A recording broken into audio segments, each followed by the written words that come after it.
I'm running out of time, every day goes by so fast. And every moment counts, baby, I don't wanna miss a thing. We can sleep under the stars, we can sleep under the stars, or hang out in hotel bars, driving somewhere in your car. We can sleep under the stars, we can sleep under the stars, under the stars.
Take my hand, and we don't need to do the things we don't want to do.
The partnership with AMD has been great. In Far Cry 6, the team has built the most ambitious open world in franchise history, filled with lush tropical environments and decaying urban landscapes. To push the visual fidelity of our game and immersive gaming experience, we've been collaborating with AMD to implement next-gen rendering techniques like DirectX ray tracing and AMD Fidelity Effects features. When implementing these next-gen features, we were challenged because we want the majority of players to have an enjoyable, smooth experience without having to turn their settings down. Using upscaling technology like AMD Fidelity Effects Super Resolution helps us address this problem because it means more players can enjoy Far Cry 6 with their graphic settings cranked up and without compromising frame rate. FSR is a cutting-edge spatial upscaling solution. It's easy to integrate into our development pipeline, and it delivers substantial performance boost while retaining excellent image quality on the highest quality setting. Additionally, we believe AMD's GPU Open and the support for open standards and platforms drive innovation forward. We can't wait until October 7th when players will finally get the chance to see all the hard work we've put into Far Cry 6. It's very exciting that we're getting closer to showcasing to players the game, powered by the latest AMD technologies.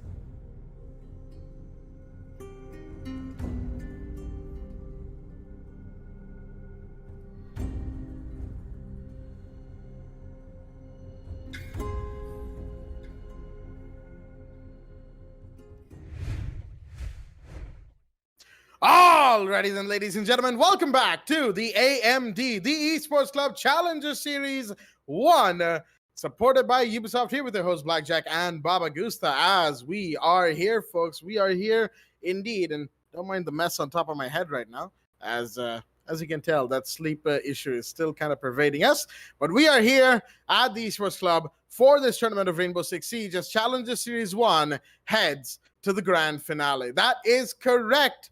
We are going to be headed to the grand finale here and now, and that is the match between Mercenariez and High Five. Mercenariez, of course, nobody doubted that they would be here at the very tippy top once again, but High Five, they have had quite the, high-fiveable run in the, that pun does not work, but you get the point. They've had a magical run in the tournament so far, and they want even more. Will they topple Mercenariez in this best of 5? Baba Gusta, what do you think? Well, I'd say that with High Five's energetic motivation, I'd say that it can happen, Jack. But in order to defeat, they have to go against the titans of the South APAC region, and we all know who that is. It is Mercenariez, the team who just went off to the playoffs, winning the South APAC National 3 times in a row. One against Kira, and I believe the second, which was against Team Monkey Hunters, who back in those days were called as UG. I mean, I'd say, and that too, I still remember back in those days, UG actually had a chance to get the spot on the SI, and MRCZ just immediately closes the door, saying that you failed our test. I'm sorry, but I'm going to have to close the door for your spot. But yeah, other than that, they've shown how powerful they are in the region. And I'm very curious to know how High Five is going to go up against them, knowing that it is best of 5 and the amount of maps that we will be able to see it via the map bans that the teams have made a decision to go in. But yeah, Mercenariez versus I5.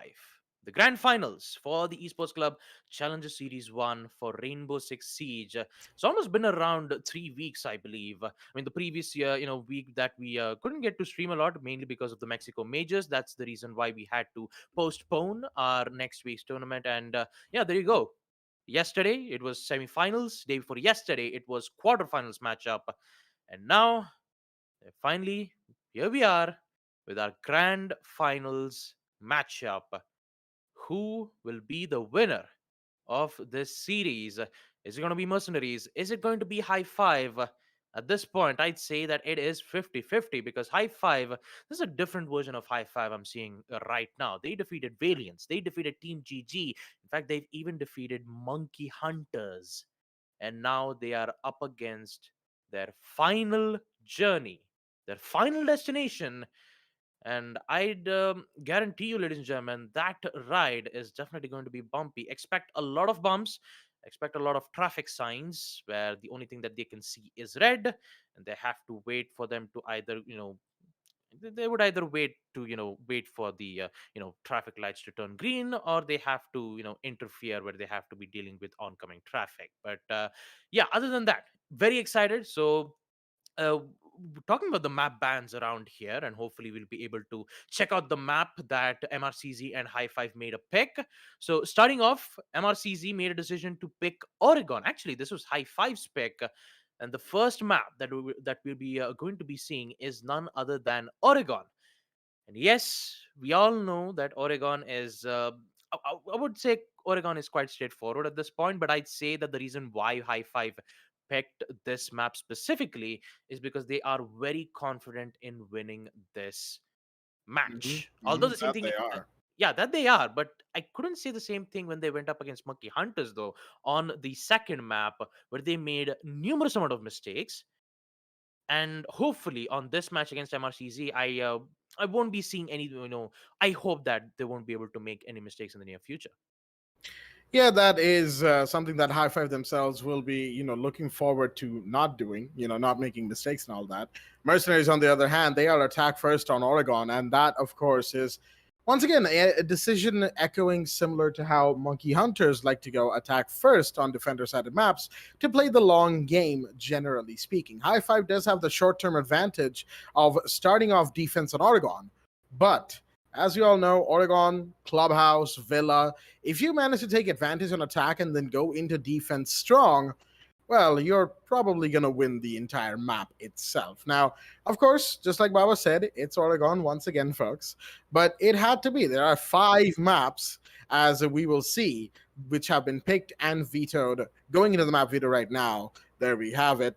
Oregon, Consulate, Chalet, Clubhouse, and the Decider, Coastline. Consulate, of course, is a map that, once again, according to certain things that we have seen over the internet, is a map that is set to potentially leave the map pool in favor of Bank.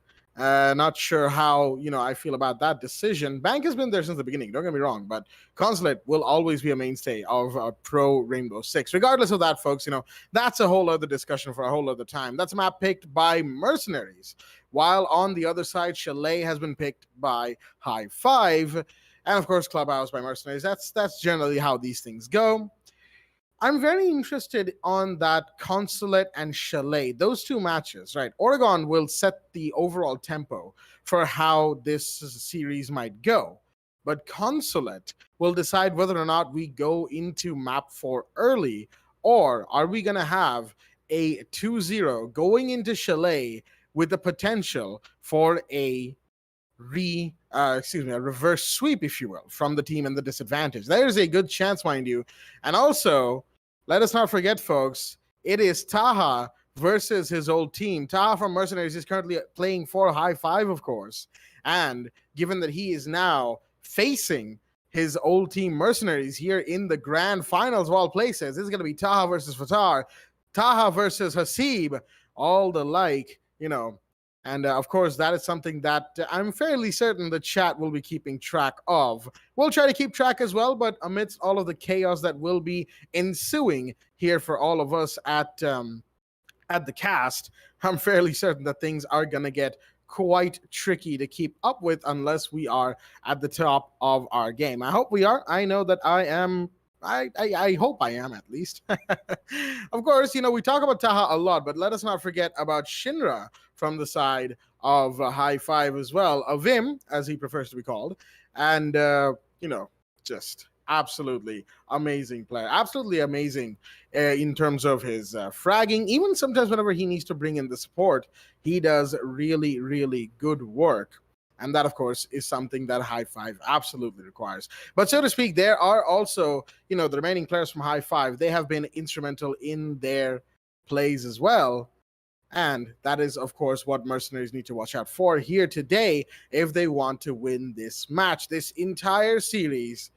That is, of course, as they say, theirs to lose in a way. Mercenaries are the ones who are coming in with the favor of the community, knowing them. High Five, of course, it's not their first BO5, but they will be under a lot of pressure, especially given the fact that mercenaries over social media since yesterday have been they've had an interesting time on social media, making a bold claim in one of the reply sections of apparently not going more than 3 maps. I guess they'll be put to the test here and now. High five, as they say, the ball's in your court. So with all that being said, while we await the players to join in on the lobby, Baba, what do you think? Predictions, Oregon, what are we saying? Starting off, map Oregon. If I'd be more surprised when I see the performance being laid from High Five.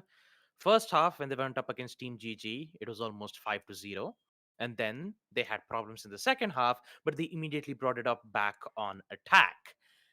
The same thing did happened when they went up against Monkey Hunters, where in the first half it was it was High Five on attack. Then it was second half it was on defense. Actually, no, that was on Clubhouse when they went up against Monkey Hunters. So they are very confident when it comes to defending sites on specialized maps like Oregon and Clubhouse. But the only map that they are good at defending would be on Oregon and Chalet. I have no idea how they will perform against MRCZ on map Consulate and Coastline. So those two maps are the ones that High Five needs to be careful of.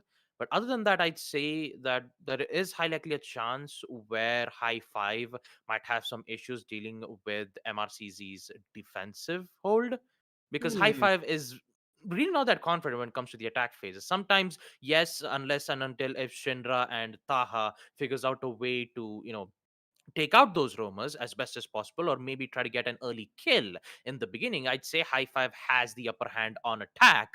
But other than that, when MRCZ are in full 5 players, and it's basically, if High Five do had to go in for that execute in the late rounds, so there's high likely a chance where MRCZ would win. So it's almost arriving at a bit of a stalemate.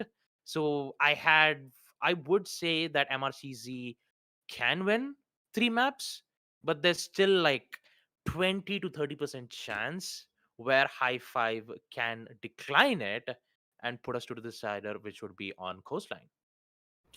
Well, then, that is certainly something that, we will be looking forward to. Coastline is, of course, a long ways away. 4 maps before that, out of bare minimum 3, right? But, of course, knowing Taha, knowing Vortex, Shinra, Hussein, and Avidwi, well, I'm fairly certain they are more than ready to take up Mercenaries on that challenge. I just hope they can, stop team killing each other at the end of every map, They like won't. they've been They doing won't. for the last couple of They days. won't. Come on. Okay, I'm sorry, but I Yeah, it's have all right. to. It's all Come right. on, they've been giving us some hilarity for Yeah. the for the last couple of well, especially in the semifinals, but Yeah, that's true. overall, That's High true. Five have Yeah. maintained a bit of a volatile team cohesion, if you will. Not volatile in the sense that they aren't cohesive. They are very cohesive. Their coordination is insanely good. I'm just saying volatile in the terms of, you never really know when one's just going to turn tail and, kill one of their own teammates. It's happened before, just Thrice. thrice in a semifinal at that. Mm-hmm. But I True like I enough. said, let's let's not dwell on the past too much, folks. We've got the ready confirmation from Mercenaries. We've got the ready confirmation from High Five. So you know what that means, ladies and gentlemen. It is time to get started with this best of 5. We've had our fun. We've had all the banters back and forths. I see the folks in the chat. Apparently, there's a No Mercy Taha going around down there. We'll see if it really is No Mercy Mercenaries or No Mercy Taha that prevails at the end of the day, as Oregon is starting up. Let us not waste any more time, ladies and gents, and get into what is sure to be a fantastic match between 2 teams looking very strong right now. Let's get in there with the band phase going live on your screens in just a short second. There we go. High Five on the defense, Mercenaries on the attack, as High Five will have the first ban of the day, and they will decide to ban, there we go, Thatcher as is to be expected, is off the board for the side of the attack. Thatcher forever resting his knees, as they say, and he will continue to rest his knees just a little bit more. There we go. Maker and Hussein, both of them have their pre-game issues, if you will. And they're going to just join back. Do not worry, folks. As Nomad has been banned on the other side from the side of Mercenaries. Nice and quickly. Nomad, of course, an operator who excels at shutting down flanks, runouts, and all the like, and getting her out of there means that defenders will have a lot more room to work with. Mercenaries, once again, thinking in the long game. Also, they want Flores in play. They want Maverick in play. Operators who get banned on this map, that is Oregon, usually speaking. And that's also one of the reasons why Nomad has been banned. Valkyrie, on the other side, taken care of from the side of the defense. And we all know why Valkyrie needs no introduction at this point. All of those Valkyrie Black Eye cameras, the C4, the MPX, even though it's considered a pea shooter, that thing is very, very good, very stable, kind of satisfying to fire, even the sound that it makes. As Kaid will be banned from the other side. High Five deciding not to play with the electrical interference of the Kaid Electro Claws. And there we go. One more ban, that is, of course, all 4 bans have been taken care of. Thatcher, Nomad, Valkyrie, and Kaid gone. And with that, round 1 is about to be underway. But before that, let us have a look at both the rosters that are in the lobby for us today. From the side of Mercenaries, we've got Hasib, Snow, MI7, Fatar, and Maker. And from the side of High Five, we've got Vortex, Shinra, Vidri, Taha, and Hussein. Laundry and supply room is the side of choice. And I cannot wait to see Fatar on those stairs, bottom tower stairs. Fatar stairs, just had to get that one in there. Couple of 6 picks out into the Wamai for Vortex and out of the 0 into whomever he so chooses. No, into the 0 for MI7. As I have kept the man from the mic long enough, Baba Gusta, take it away. Thank you for that, Jack. And here we go. Best of 5, grand finale. MRCZ on attack, High Five on defense. The first map, Oregon. And the first side, basement, laundry, and supply room. The winner will be crowned as the champions of the AMD, the Challenger Series for Rainbow Six Siege. A huge opportunity for these two teams. They've come so far. And now they just have to go against each other to determine who will be the winner. Only one can get the crown. I'm so excited to see how well High Five's performance is going to be, knowing that we've already made so many discussions about them. Although yes, they made mistakes way back when they went up against, Monkey Hunters. But I know that High Five is very well determined on taking out MRCZ, but the same thing cannot be said to MRCZ though, because they show no mercy. Obviously, it's in their hashtag itself. And talk about High Five's hashtag, it's always high because they will always aim higher. And that's exactly what, that's basically what you need, that motivation for the defenders to go through. But look at that, Shendra has been down by none other than Fatah. The grenade will come in for the confirmation. There you have it. Fatah takes out Shendra, and another kill comes in from Naker to take over the Widby. 5v3, and already MRCZ is going strong. Quite strong indeed. Shinra and Avidwi off the board, but mind you, Taha and Hussein are still on this round. They are still alive, alongside Vortex, of course, which will still, not give Mercenaries the kind of room they want to work with. Because things are about to get real dicey with Vortex coming up the white stairs right now. Snow is going to find one more. That is Hussein gone. And wait a minute, Vortex, does he know that there's someone watching? He does. The ping comes out at just the right time as Taha will fall back from the Sudia gate. But that was probably seen by the Buck, who's coming down these main stairs right now. He's got to be careful of the scouting team, mind you. And actually, he's not coming down the main stairs. Snow is going to find Vortex. Double kill for the Zofia with the LMG. And it's all up to Taha now. Does he know where the Nook is? I don't think he does. Oh, dear me. Fatar comes in. And there we go. Fatar gets the first one up on here against, his former teammate. As it is all up, right there, on round 1, going the way of Mercenaries. Quick on the attack, quick on the pounce, and High Five, unfortunately, not looking too good, that is to say. in that first round, but of course, it's only been round one. There's plenty more rounds to go and plenty more action to come as round two is now underway. Well, this is just the beginning with MRCZ with their strong, solid lead, 1-0, winning their first attack round. Let's see whether High Five can defend once more. The second side, though, has to be on second floor. No, it's not on second floor. They've made a decision to go back to basement laundry and supply room. Risky from High Five. Although MRCZ was so strong on their attack phases, they kept eliminating both of the important players, Shindra and Taha, I believe, when Maker was trying to contest the angle from a particular player who was holding it into a security room. But nonetheless, great push coming in from MRCZ, and High Five got caught by surprise. Will we see some change in positionings from High Five, or will they determine, or should I say decide to do the same thing, but only make some minor changes in their aggressive pushes, or just, I would say, just decision making, I would like to call it this. Because in the previous round, you don't see High Five go that much aggressive. They're just waiting for MRCZ to make their move.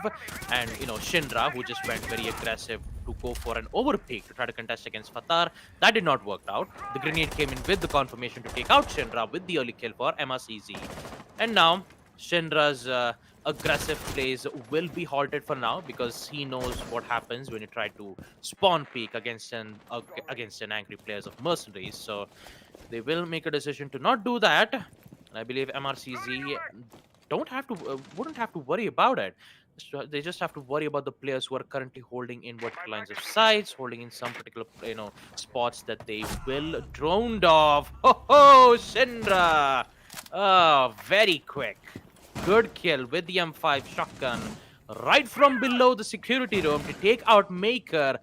That is where High Five might survive.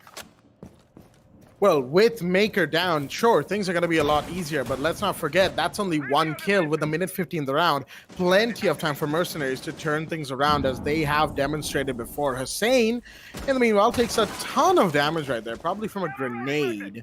Although exactly whose it was, I'm not entirely sure. Could have been Zofia's impact nade, finding that Goyo shield. Well, it won't matter, I guess. Fatar is going to take him out anyway. MI7 took a bit of damage, interestingly enough. We did hear, an attacker weapon fire just before that. So it could have been, accidental friendly fire, as they say.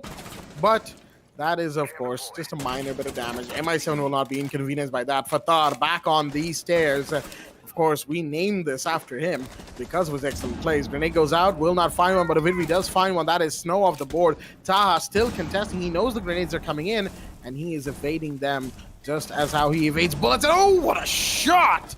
Make that a 2v4. Mercenariez in a lot of trouble right now. Not looking too good for MRCZ, and with that first kill that Shindra made, High Five is looking strong. Another kill with the M5 shotgun as Shindra claims the life of MI7. As we see the in-game leader Hasib gets taken out from none other than Shindra himself. There you have it. High Five will come back, winning basement laundry and supply room with the equalizer 1-1. An impressive vertical line of sight being used from Shindra right from below the security room to take out Maker while he vaulted in towards second floor kids. That he definitely did not expect it to see it. Poor Maker, he was, he just droned out towards second floor kids, and he thought, the coast is clear. Well, they just, I believe they're just welcoming me to get in towards the vault, and he got himself caught off from a very huge trap from Shindra. And now MRCZ needs to be careful on such certain surprise elements that High Five has. They need to figure out a way to eliminate those surprise attacks. Talk about round 3. The site will be on second floor kids dorms and dorms main hall. For an interesting site, if I'd like to call it, but also higher chances for High Five to win it out unless and until if they take care of some certain defenders' utilities ASAP, which would be a total of 2 Vulcan shields, 1 deployable shield from the smoke Awidwi, who in fact has been doing a good job as the anchor. Although we don't get to see Awidwi make some incredible plays with the SMG-11 or the shotgun, but he will time his gas canisters so well that MRCZ will be forced to wait for a total of 10 or 20 seconds, especially at the execution time, which would be huge for the defenders. Although there were some certain times where a Vidvi got picked off early in the round, which gave the attackers much more momentum, much more, chances for them to get into the site faster. But interesting deployable shield placement being made from high 5. You see that deployable shield right in towards the, 90 hallway, which connects from the freezer stairs. That deployable shield holds in towards garage. So I'm quite excited to see, I wouldn't say excited, I would say curious to know if that deployable shield favors the side of the defenders. Yeah, exactly. That's where Shinra is currently. And look at the amount of protection that they have. They're not going to let the attackers get in towards the stairs. But talking about stairs, Fatar comes in to take out Taha. Well, that's a little unfortunate for High Five now in it. Taha gone down and Fatar has started things off quite early. Indeed, just 2 minutes in the round at that too. As Shinra's going to take a ton of damage. Goyo shield gone. That's what caused it. And now he's got to have to be so careful because he, under 50 health, there's a whole lot of things that can take him down so quickly. But my 7 in the meanwhile knows that there's somebody currently stationed within meeting that he needs to take care of first off, as he's gonna get off a couple of send out a couple of Argus cams, but Shinra is here. Looks like he won't be stopping anytime soon as he finds a Maker. The buck is down. Meanwhile, the hard breach has been taken care of on the main wall, bedroom closet wall as they say. Avidwi awaits a peek, so does Shinra. They're all in position as Vortex and Hussein are still flittering around down below. Will it matter? No, not quite as much. Fatar has just found one more. It's Shinra off the board. Minute 10. Mercenaries have a solid chance now.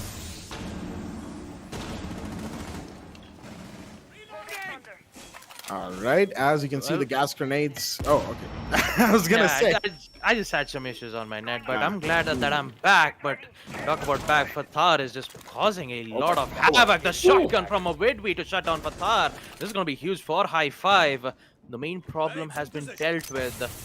Now they just have to worry about the plant not being in towards the site of MI7. With the SC2K, he's just trying to figure out the players right from the White Stairs hallway, which in fact is not going to be an easy task. Vortex will take out Hasib.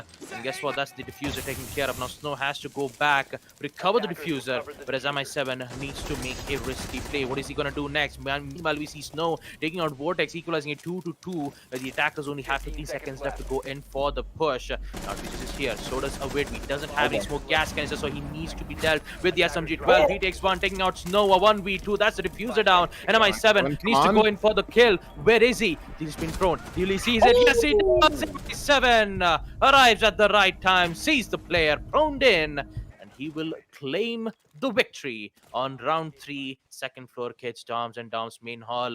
Good defensive hold from Team High Five, and quite unfortunate for Snow though. He did take out Vortex. He almost made his way in towards the attic. He just didn't had information on where exactly Smoke's location was, and even though that happened, Smoke only had to run, and he didn't have any other choices to either go in towards the attic window. Maybe he could have gone right outside the building instead to save his life, or he could have just stood there. I mean, eventually, staying there would have been a viable option, because if you try to run away, his location would be compromised. MI7 would have just come in and killed him either ways. But still, great attempt from a Vidwi. That shotgun kill, taking out Fatar, was so huge that MRCZ almost would have lost that round. If and only if MI7 would have, went in for that cute clutch. More so, I think not just Fatar getting taken down, right? Nook going down, especially after, having made so much headway, in that crucial moment, very, very important. Don't get me wrong, folks. But I feel like Hasib going down on the breach was something that really, really could have, been the final nail in the coffin for Mercenaries, right? And I know I kind of just took over Baba's introspection right there. It's all right. But yeah, I kind of really wanted to make this point that it was not just Fatar, also the fact that Hasib went down. He wanted to get in there, right? But unfortunately, he couldn't see the Aruni through the smoke, and we saw in the highlights the way he went down, got killed, that is. it wasn't the best, so to speak, and given where the diffuser was dropped, the round could have very easily gone the way of high five. All they needed was somebody watching that entry with enough cover to make things work, and that could have been a Vidri for all we knew. But unfortunately for them, that was simply not to be, as in the meanwhile, some shots are being fired of Vidri. I don't think he's happy about the last round. Neither is Vortex, has found one, and a big one indeed. That is MI7 off the board. Grenade comes up, but that will not find a Vidri. Wasn't cooked enough. Vortex with a second. Snow down, and the tower push has been stopped in its tracks with Mercenariez. The rest of them, that is, down below, trying to do a bit of verticality. Ooh. But Fatar has something to say about the situation that they were thrown into, and he will find Hussein slightly putting things on a more even plane. I wouldn't say more even plane, Jack, because high five, especially Vortex, who got those 2 kills, running towards the big tower window. This is not going to favor well for MRCZ because Snow has been taken care of. There goes most of your utilities. Your impact's gone, your concussive's gone. How will you deal with the deployable shields? And now with Fatar comes in yet another cooked grenade to try to take out the player. Actually, no, he's going to take out the Vulcan shield, which is being placed right in towards the stairs. Maker is just a bit worried about that vertical line of sight. Oh boy, taking quite a lot of damage. And here comes Vortex yet again. Fatar is coming in towards the rescue. Can he get it? No, he will not. And he needs to be careful of it. The drop down will come in, but Vortex wins it anyways. Triple kill for him to take out Fatar. He is almost on his way for his ace. The quad kill will come in, and now he needs to find the last player. Should be none other than the in-game leader, Hasib. Meanwhile, on the other hand, in the windows, you see him taking out Syndra. Just need to find 3 more players, and the gun type 89 is one of the most best attacker weapon when it comes to high fire rate. But also you have the Pre-Chan drone, which also has the same, gun, as I'd like to call it. But Vortex in to get his ace. Will he get it? The flashbangs will come in. So does the push from Vortex. There we go. And there you have it. Ace for Vortex as they will win round 4. Second floor kiss Dom's main hall. As we see high five equalize it once more. 2-2. Vortex, the man with the play, the man with the ace. Oh boy, that was quite the play indeed from Vortex. Starting all the way from denying the push into tower, and then shutting down everybody else from there. It was just Vortex all over the place. It was his round, and unfortunately for Mercenariez, they couldn't quite seem to track him down and kill him, that is. And I have to say, the turnaround onto Taha, after Taha tried to come down, freeze the stairs, couldn't find Vortex. So he decided, all right, I can't really go for the revive because that's a vulnerable position. I should probably drop down the hatch. I am Nook after all.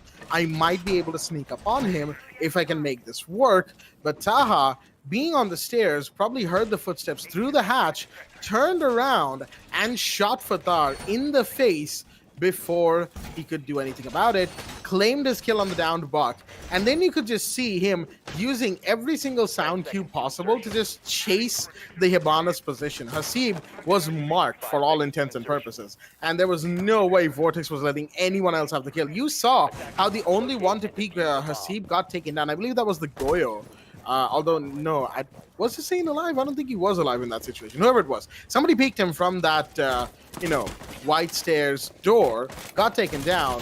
Hasib then tried to use the white stairs window, first floor white stairs window, as bait, then went all the way to main door, and Fatar, just running around all over the map, went to the big window, was watching him, then went down white stairs thinking he'd be on the window, the smaller window that is, then came back up and ran all the way to trophy door just for that kill. He really, really wanted that. That is some level of dedication right there.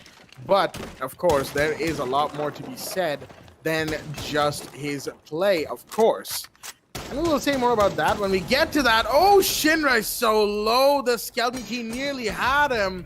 But unfortunately, it will be Vortex to find Fatar. That's the nook of the board once again. And it's a basement hold, but there were so many players above that Mercenariez had to go for a second floor take, and they were a little scattered, unfortunately, as Shinra will be reset nice and quickly. Now, Hussein, do not blow up that C4. Okay, there we go. He's picked it up. Nicely done. Reset happens. A kill happens. High five in the lead once again. Oh, high five looking so very good thanks to Vortex. He is pumped up.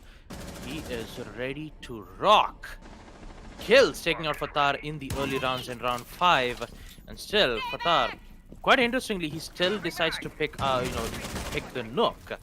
And now they're just having some issues dealing with the mute jammers being placed. And Shinra was just patiently waiting for one of the attackers to arrive right from the stairs. Meanwhile, we see Hasib succeeding in opening up the hatches in towards meeting. Now, Widwi and the rest of the players on the side of Team High 5 has made a decision to fall back towards the site with Shinra. He's still at the basement laundry stairs. He's just waiting for the attackers to make their push. But with the hatches being opened, he will be forced to fall back. And when I say fall back, it will be Snow getting back his revenge. Vortex goes down, 4v4, 45 seconds left. What's going to be next for High 5's hold?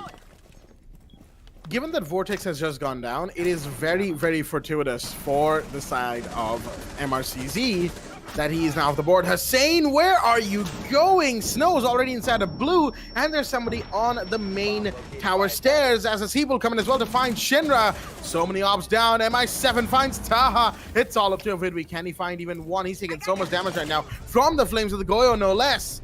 And MI7 will finish him off as well. Oh, man.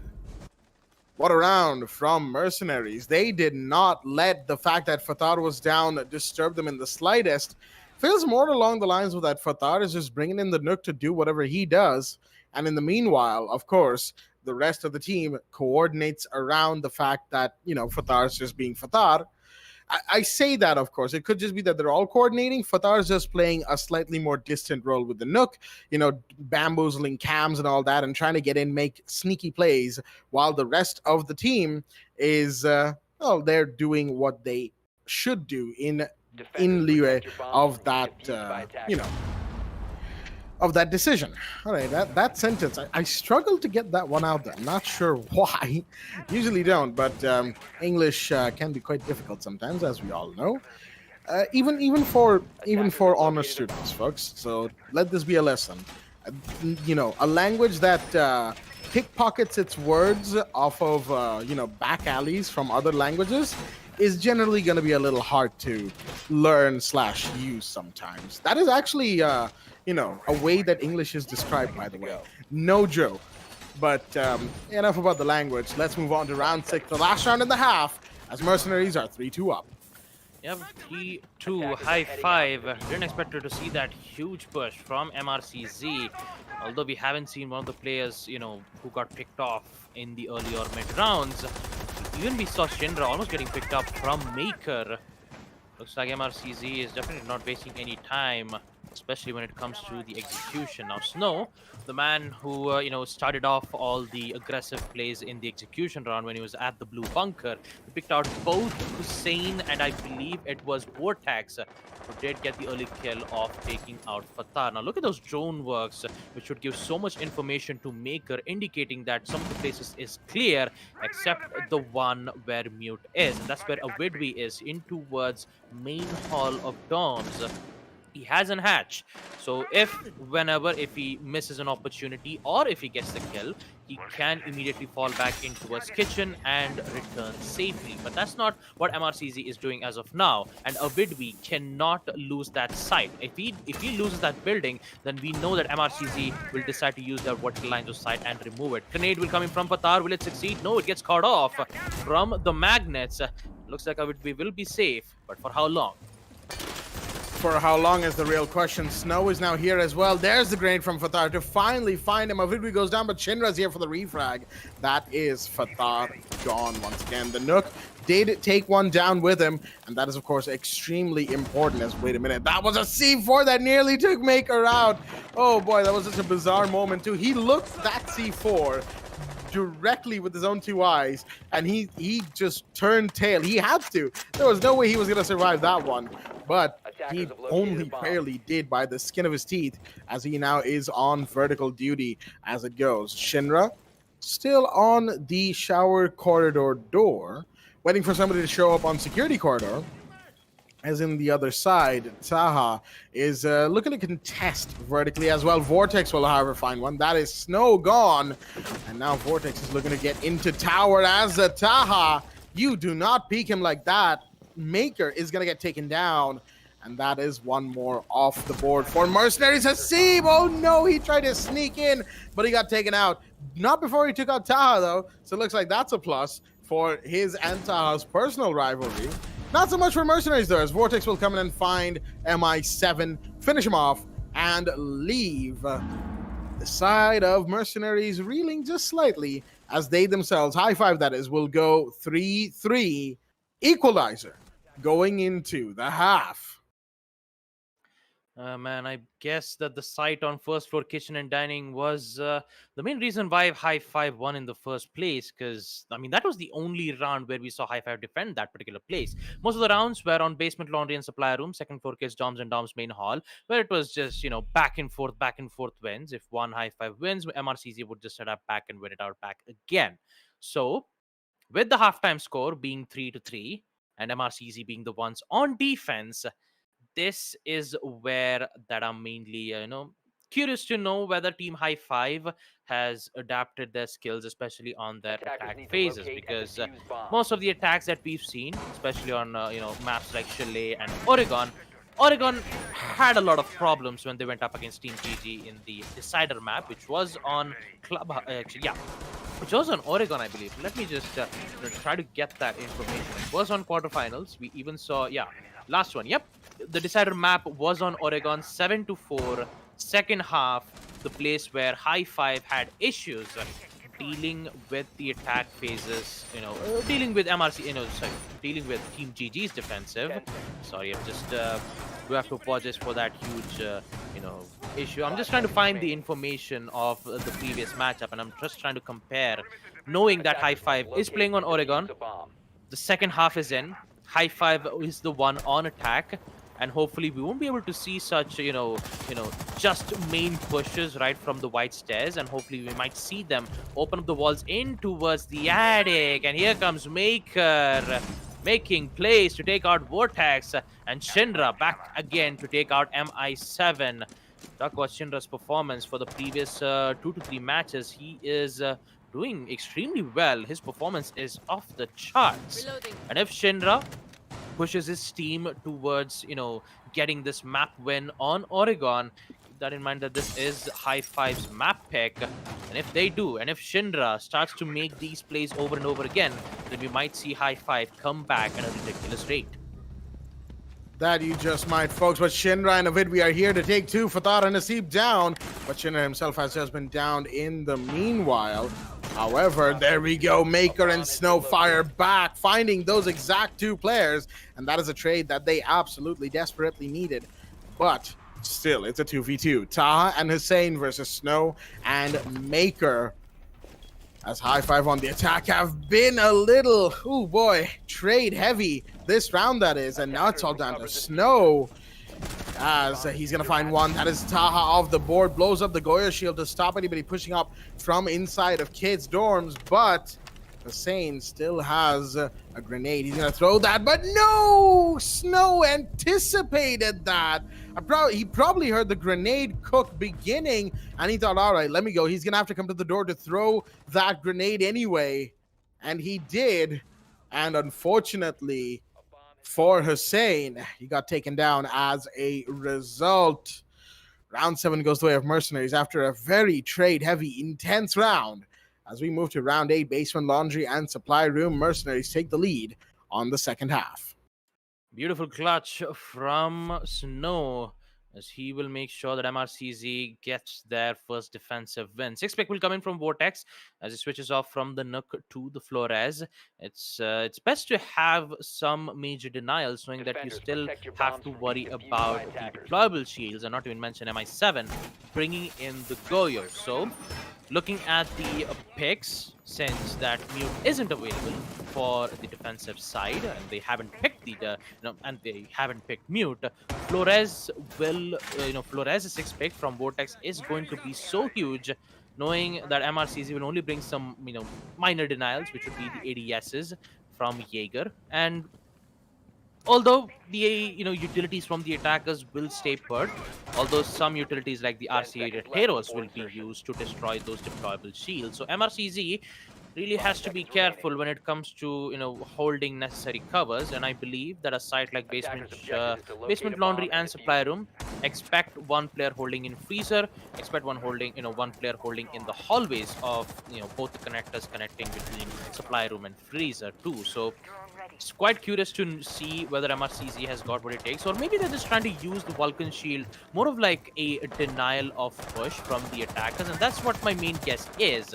As we see a pre-fire coming in from Shinra, heading towards the construction site, might be retaliated back, and it is none other than Fathar, the man with the Mozzie P10 Roni 1.5x magnification scope. Maybe a flash hider. No, it's an extended barrel, which actually deals some good damage no matter how long the range is. I believe that he is quite pretty confident, and that his high likely a chance where he might be able to expect a huge spawn peak or maybe a run out that might come in from the defenders. For the time being, they are going to have to remain cautious, so to speak, as what a shot from Hussein. Snow was not expecting that, I'll tell you what. Probably spotted by a drone or something, and unfortunately, the Jaeger was unaware. And just like that, they throw caution to the wind. Fathar takes a bit of damage, interestingly enough. Not sure necessarily from where. Could have been from a drone hole, though I don't know if there is a drone hole in that position where he was. Or it just could have been a random shot fired towards that wall and ended up clipping him. Regardless, it doesn't matter. Shinra comes in to find Fathar. That's the Mozzie gone. And even though Shinra has taken a ton of damage as a result of that gunfight, that's not going to matter too much for Avim. He loves his gunfights, folks. He will be aggressive no matter what, as Maker is preparing to go for a bit of a run out on Blue Bunker's entrance, as the Mercenaries in the meanwhile are just getting things set up and ready. A little bit of utility clearance is required, but if the Flores drones keep getting taken down like that, well, it's not going to be too good now, is it? Vortex, there we go, sends his drone, but that's fed to the Goyo once again. MI7 is just sitting there waiting for the Terror drones. Look at him. Now he's, of course, fallen back, knowing that 2 drones is probably going to lead to a pretty angry Flores, and if he has to incur the wrath of Flores, he's going to do it from a safe distance. On the other side, Hasib, there we go. He sees the pre-fires coming in from main stairs. Grenade comes in, not going to damage him too much. Can he get the kill? No, not quite. 30 seconds in the round.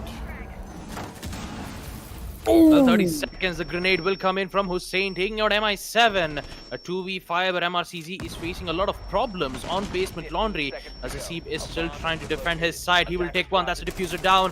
Libana is down. So does the Iana. No, she's still alive. He's still alive. Hussein comes in to take out Hasib, and Vortex with the final kill to give High Five their win on attack. Basement laundry and supply room will be theirs. Round 8 goes to them, and guess what? It's yet another back-to-back wins, 4-4. What happened to the ADSs? Where exactly was Jaeger's ADSs being placed? Maybe it was placed in towards Blue Bunker. It would have been better if Snow was alive at that time, especially from the white stairs, where Hussein just immediately peeked in, picked off the kill, and just came right back. He just went right outside the windows of white stairs.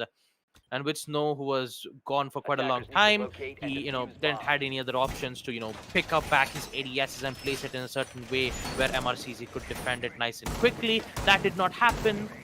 Quite unfortunate that, a grenade, just flew right past them. So good uses of Flores, being brought up from Vortex, although the Rateros didn't work out quite well in High Five's favor, but still the final grenade that was, thrown up either from Hussein or Shinra really made sure that the entire hallway would be theirs.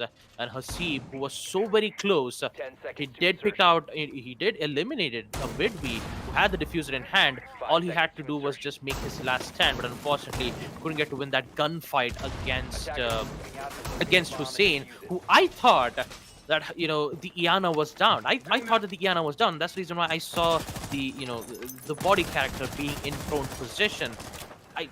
I thought that she was down, but unfortunately it wasn't. She was prone, and when she was successfully reloaded her G336 weapon, she retaliated back to take out the Mira. And now round 9, I believe it will be the same site once again for Team High 5 to be defending. Will we see major changes being made from MRCZ's defensive hold, or will we see some changes in the early picks? If we see Fatar get if we see Fatar get an early pick, then that means High 5 really needs to be careful on picking out the roamers first. Well, whether or not the Romans go down first, or somebody from High 5 goes down first, that remains to be seen. Seems like we might be in for a slightly slower round than usual, folks. As there we go, the Jackal scan will find one all the way out towards the armory. Yeah, there we go. Into armory right now is the the Legion. Snow. You got to be so careful in this position that he is in right now. He acting as the roamer. There. Probably going to be pretty influential, now that I think about it. But wait a minute. Shots are fired. Snow is still doing damage. Taha takes a little bit of it. And he's got a Goo Mine in his shin that he needs to take out. Pre-fired through the wall, that is, to try and find him. But Snow is still alive. And here is Fatar unimpeded up the white stairs. And that is Taha off the board. Hussein will find Snow in the meanwhile, but more shots fired. That is MI7 from all the way in tower. Finds Hussein. And that, of course, is going to leave the side of High 5 smarming, as they say, hurting just a little bit, because they have lost 2 for the price of 1, but Shinra's in towards Freezer already. And now it's equalized again, but they are right next to site. Fatar finds one more of it. We goes down, and that is potentially the retake that could happen from the Mozzie. Fatar! It's him again! You cannot stop this man on Oregon. It's all up to Shinra. He will find one. That's Maker off the board. Can he find the second? Yes, he does. The down is in. Can he find the Mozzie? Does he know where he is? He has to any second now. Either that, or he's got to go for the plant somehow. Where is the Mozzie? On Freezer stairs. He's coming in to protect the diffuser with everything he has. It has been recovered. He has seen Shinra. Shinra's going in for the pre-fire. Is that wise? 25 seconds. He's got plenty of time to bait this if he can. And looks like he might just. He's coming in. No, he peeks again on that line of sight and finds and kills the Mozzie just in time after Fatar's big play in security. You'd have thought that Mercenariez would have won it, but no, Shinra of him with the 1v3. And oh boy, was it ever much needed for High 5, as they will take round 9 and go 5-4 up. This is huge for High 5. Finally, they broke out that cross win that they were doing for the past first half. Round 8 and 9, Basement Laundry and Supply Room, 2 attack rounds in favor of High 5, and now they are in the lead. Talk about round 10. The site will be on second floor kids, dorms, and dorms main hall. Very interesting to see that MRCZ haven't made a decision. Picking towards first floor kitchen dining, even on kitchen and meeting room as well. So no changes in that just yet. And I believe they want to be even more confident when it comes to winning second floor kids dorms, because MRCZ had no issues dealing with High 5's attack push from that specific spot. But 4-5 Jack. First map, the map being on Oregon. I believe it's just a, more of like MRCZ is trying to check on how High 5 operates on their attack phases. So since Shinra has been, Shinra has been doing quite, a lot of work on his attack phases, like being very, how would I like to call it? I mean, Shinra has been quite efficient when it comes to making those surprise picks, especially on that previous round when he was in towards Freezer, when Fatar was doing his work in towards the armory, and MI7 was there trying to protect Fatar on the other hand, just by picking Iana out right from the big tower stairs in towards the armory was such a big drop. And yet, amidst all of that issues being dealt with, Shinra just immediately pushes in towards Freezer to get that particular kill. It was huge for High Five to be breaking the curse. And now they're in the lead 4-5. Will we see them get to match point, knowing that High Five's momentum is in their favor? Fatar has something mad else to say. He hears the breaching torch, he sees the drones, he's gonna melee it. Stealth is 100 for Fatar. Just needs to worry about the player who is holding in towards Attic. And also, not to mention, he needs to worry about the player who is defending the Maverick. Although now would be a good time because he is running it out. The grenade comes in from Hussein as he takes out the lead, Hasib, and also the push from Taha to take out Fatar. Oh boy, that was quite unfortunate for Fatar. And look at that, Jack. High Five is looking strong as ever as MRCZ is facing the long end of the battle. Fatar getting taken down right next to his own stairs. The irony is not lost on us, folks, but we still have, well, okay, I was about to say we still have Maker. I guess no more. Vorta is going to make sure of that. As Mercenaries are collapsing on the defense just a little bit, but Snow is still here. He's going to find one. That is Shinra off the board. Smoke grenade goes off just to cover the entry, potentially, or the exit. Ninja vanish, as they say. As we have these final two defenders fighting against all the odds, watching white stairs, but Snow is here. That means that MI7 can, just afford to not focus on that, but he is flash out of his mind right now, which means entry will be possible as the Jackal scan goes off. They know where the Wamai is, and by proxy, probably where MI7 is. Hopefully they expect it. Well, they will now as MI7 rotates in. Snow's going to find one more. Hussein down. The hard breach hasn't been taken care of on Dorms just yet. What? Where was this the whole time?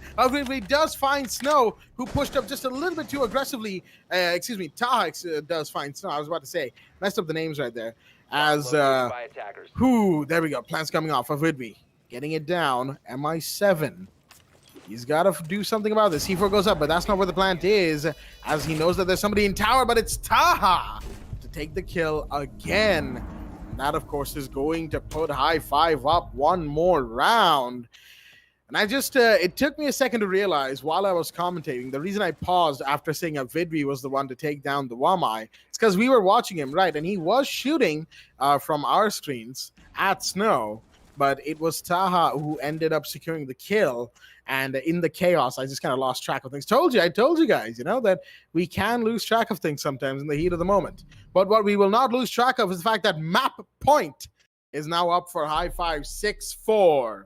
And they are looking strong, mind you, on the attack to take this into map 2 with their first map lead. Mercenaries is over time a possibility. That's highly the question that I have to ask for MRCC themselves, Jack, because they just lost 3 attack rounds, basement laundry, second floor kids dorms, and they're going back in the same side again, Jack. No first floor kitchen and dining, no first floor meeting and kitchen, second floor kids dorms. And if MRCZ lose this, if Fatar, or should I say, Fatar or Maker gets, picked out quite early in the early rounds itself, just like he did his, grave mistake of staying right so close at the entryway of Big Tower entrance, where, High Five had a very good idea on where exactly his positioning was when he took out the attack drones.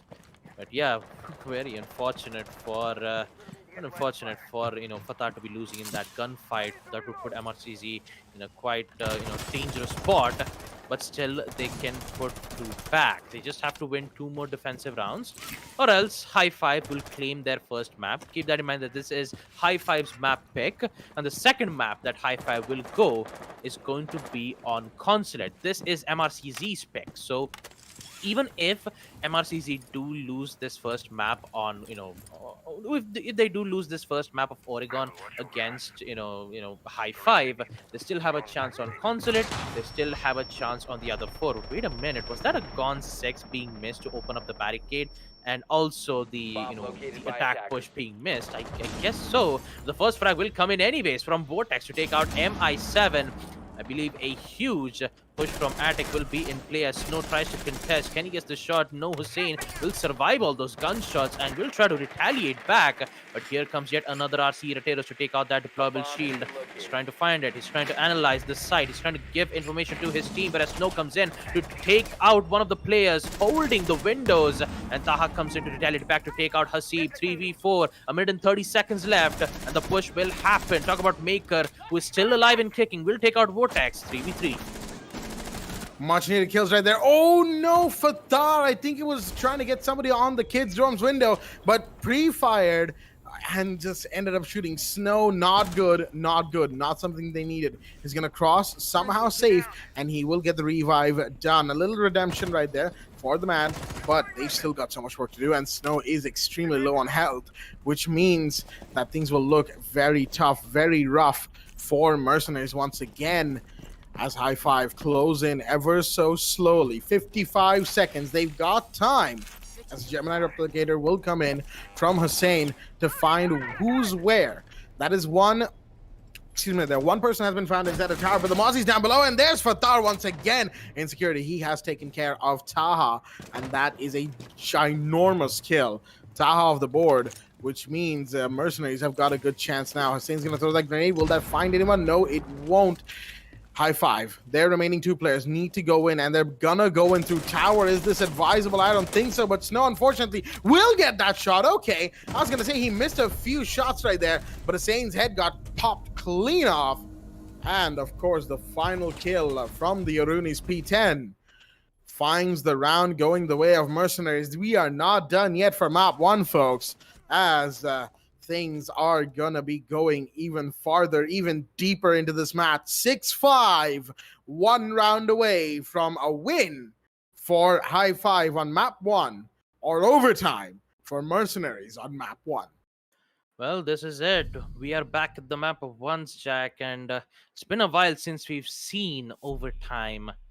Even on semifinals, even on quarterfinals, we couldn't get to experience overtime. Will this be it for MRCZ to give us that one famous punchline that I've been waiting for a long, long time?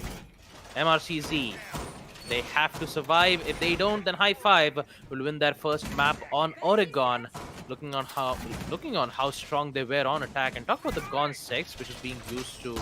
It was more of like used to take out the the barricade right in towards the attic window. I believe they thought of going for a push, more of like an aggressive push in towards the attic, but unfortunately the Gon 6 was aimed at the wrong way, where it didn't hit the barricade at all. But yeah, High Five, they just needs to put themselves in 7-5, or else MRCZ would equalize it once more, put themselves put their match back on track. With the action phase coming in play, with Vortex, who's been doing quite a lot of work on his hands. 13 kills to Vortex, 12 kills to Shinra. And at this point, I would call Avim as the clutch master at this point. 1v3 on attack, while the site was on Basement Laundry, and Vortex, who always love to get his early peaks. Let's not forget about MRCZ though. Fatar, who's been so amazing when it comes to getting most of his peaks done, and also Maker, making quite a lot of appearances way back, but Shinra will immediately deny that. Fatar, who actually thought of going quite aggressive right from that particular place, will now decide to not go back. And I just realized they're not going on Basement Laundry and Supply side. This is on first floor kitchen and meeting. That it is, and with one down, there we go. Vortex is going to get taken out in the middle. Hasib, aggressive peek from the Maestro on the hallway, kitchen hallway window. And a much needed one at that. That is your Flores gone, and a source of annoyance off the board for Mercenaries. In the meanwhile, meeting is being breached, and that, of course, is a signal for Mercs that, you know what, we probably need to catch a hold of this site nice and quickly. Snow is seeing that breach that has been made by the Maverick, takes care of the drone coming in through there, takes care of another one, but his position is now given away as the Hibana's hard breach does come through nice and quickly. I5 making grounds on the breach, but now they need to make grounds on getting that. Oh, there we go. I was about to say getting that man count lead once again. Shinra will start that off, finding Snow. And that kill, once again, like we said, time and time again, is a much needed one. Snow off the board. but there's still somebody on second floor that needs to be taken care of, and there is somebody stationed there exactly for that. Alongside MI7 Mercenaries, they may be at a disadvantage, but they have the time on their hands, and Maker with a shot. And that's going to equalize it 3-3, 50 seconds. Ooh, this round is going to be a bloodbath. It is. I can agree on that, Jack. And talk about MI7, the UMP definitely not favoring on long range, even on short range too. But Shindra and Hussein comes in with a bang, triple kill for him to take out Maker and MI7. And now the last player would be none other than Hasib. The Evil Eye camp's been destroyed. It will be post-plant, and he needs to clutch this 1v3. It won't happen because Hussein sprints in towards the kitchen barricade, takes out the final player on the side of MRCZ, and we all know what's going to happen. Map point will be for High Five, 1-0. And we still have 4 more maps to go. Will we see MRCZ fling back on map Consulate? Or will High Five continue their reign of terror? Look at all those kills. 13 kills on Snow, 11 on Fatar, 15 kills for Shindra, 13 kills for Vortex. What an amazing first map that we do get to witness from here, Jack. A fantastic map one, Baba. I have to agree with you right there. As High Five have taken the first round, I guess Mercenariez' promise of 3 maps kind of got, blown out of the water, as they say. And we will definitely be having a map 4 now, regardless of how maps 2 and 3 go. It just depends on who wins the next 2 to see if the match ends at the 4th map or if we have a map 5. Say, for instance, if Mercenariez win map 2, then there's a really good chance of decider map coming into play. And that, of course, is going to lend itself very well to this game. Oregon has just ended, folks. And what a match, what a map that we just had on Oregon. Map 1 goes to High Five. Consulate will be up next with High Five on the attack on Mercenariez' picked map. Well, at least it's not Monkey Hunters picking Consulate, so we won't have to worry about randomly headed back and back again and again towards that basement archive site. Still not sure what's up with that, but I guess we'll find out whenever we do. Right now, we simply have Consulate looking kind of strong for the side of High Five, because they'll be going in with momentum. That's why I say it's strong for them and not Mercenariez. But Mercenariez can turn things around. We know them. We've seen them for so long. They can turn this around very quickly indeed. Whether or not they will, of course, remains up to them.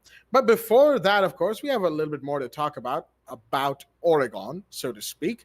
Just to really dissect the plays that we saw from both sides and to see if we can garner any momentum.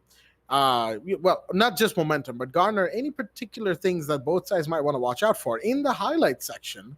That'll be going live in just a quick second here. And there we go. It is live. So, Baba, highlights are up. You're up.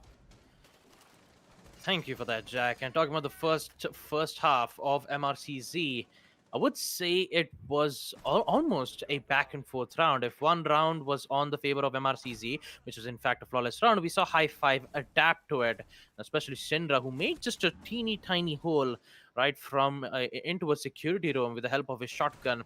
He did get most of those kills. We saw mainly Shindra and Vortex, who was doing most of the heavy duty. If Vortex was doing most of his early peaks, then Shindra was the one who was trying to, recover it back whenever MRCZ gets the upper hand on their man-count abilities. And, dealing with Fatar was a huge problem. But still, Vortex somehow manages to halt the progression of the attackers. And also, we did get to witness a beautiful ace being made from Vortex on round 4. And talk about MRCZ. The only side that they did, succeed in winning the site was on second floor kids' dorms, basement laundry and supply room on round 1, 3, and 5. There were some certain places where MRCZ got caught off guard. They had good trade-ups from High Five. I'm not gonna lie, the trade-ups from High Five were amazing, especially when MRCZ were on attack. Immediately when the attackers were slowly inching their way in towards the site, an immediate trade-off would come in. And the trade-off game went very strong. The same thing cannot be said to MRCZ, though, when they were on defense. A lot of grenades which was being thrown out. ADSs weren't being, placed at the right way because Snow was picked out early in the round because of Hussein's plays as the Iana, the grenades picking out players, the G336 dealing so much damage to the players.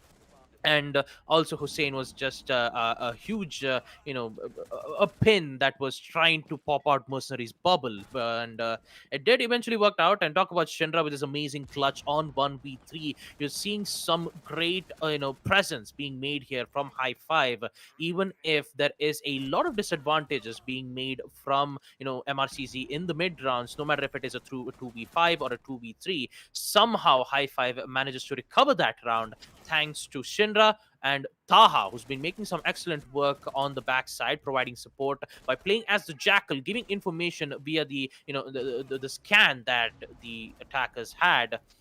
Have so much information, and then when MRCZ made a decision to defend in towards first floor kitchen and meeting, and some beautiful one taps I did get to witness from Maker, from Fatar, and sometimes I believe we missed some one taps from Hussein too. But what a way to see High Five gain some great momentum in the first half. But we still have 4 more maps to go. Yes, that is right. The second map will be Consulate. We've talked more about this.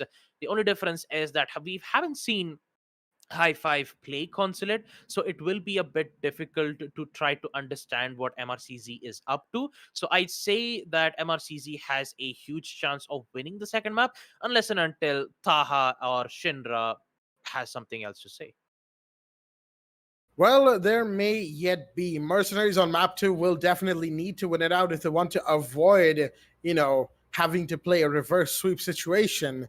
And on the other side, High Five, we know what they can do with momentum. They did that to Monkey Hunters yesterday, and they're looking to do more of that to Mercenaries today. Whether or not they'll be able to, I guess we will find out on the other side of the short break when we return with map 2, Consulate. Until then, stay tuned, folks.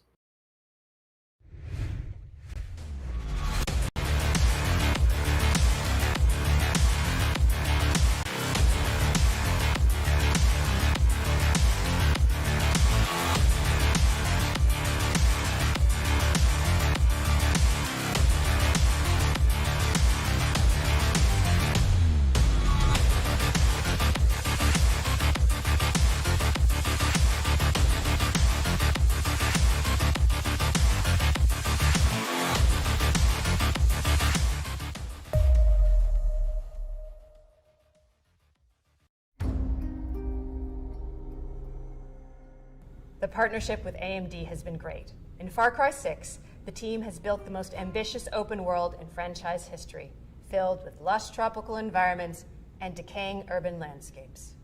To push the visual fidelity of our game and immersive gaming experience, we've been collaborating with AMD to implement next-gen rendering techniques like DirectX ray tracing and AMD Fidelity Effects features. When implementing these next-gen features, we were challenged because we want the majority of players to have an enjoyable, smooth experience without having to turn their settings down. Using upscaling technology like AMD Fidelity Effects Super Resolution helps us address this problem because it means more players can enjoy Far Cry 6 with their graphic settings cranked up and without compromising frame rate. FSR is a cutting-edge spatial upscaling solution. It's easy to integrate into our development pipeline, and it delivers substantial performance boost while retaining excellent image quality on the highest quality setting. Additionally, we believe AMD's GPU Open and the support for open standards and platforms drive innovation forward. We can't wait until October 7th when players will finally get the chance to see all the hard work we've put into Far Cry 6. It's very exciting that we're getting closer to showcasing to players the game, powered by the latest AMD technologies.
The partnership with AMD has been great. In Far Cry 6, the team has built the most ambitious open world in franchise history, filled with lush tropical environments and decaying urban landscapes.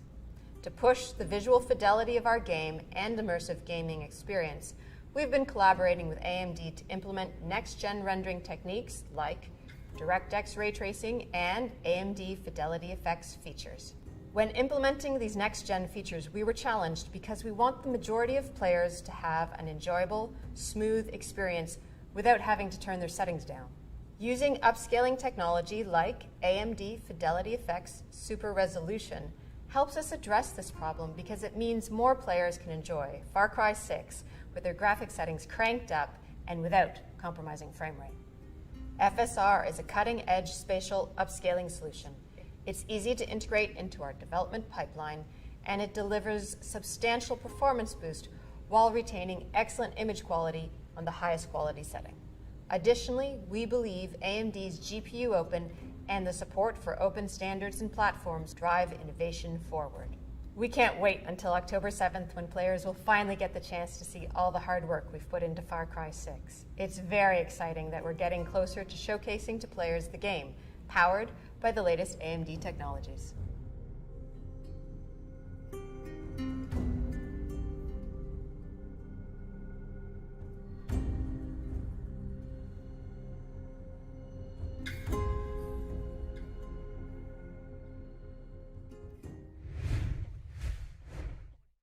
Alrighty then, ladies and gentlemen, welcome back to the AMD, the Esports Club Challenger Series 1, supported by Ubisoft, here with their hosts Blackjack and Baba Gusta, here for the grand finals, Map 2. That is correct. Map 1 has just ended, and we have had High Five taking Map 1. That is correct. It's not Mercenaries taking the lead first. It is High Five, and I tell you what, it's going to be a very exciting map number 2, Consulate, which will be going live on your screens in just a short while. No time wasted, folks. Let's get right into the ban phase for map number 2 here and now as we catch up with these teams again. High Five on the attack, Mercenaries on the defense, and the first ban from Mercenaries is going to be Thatcher.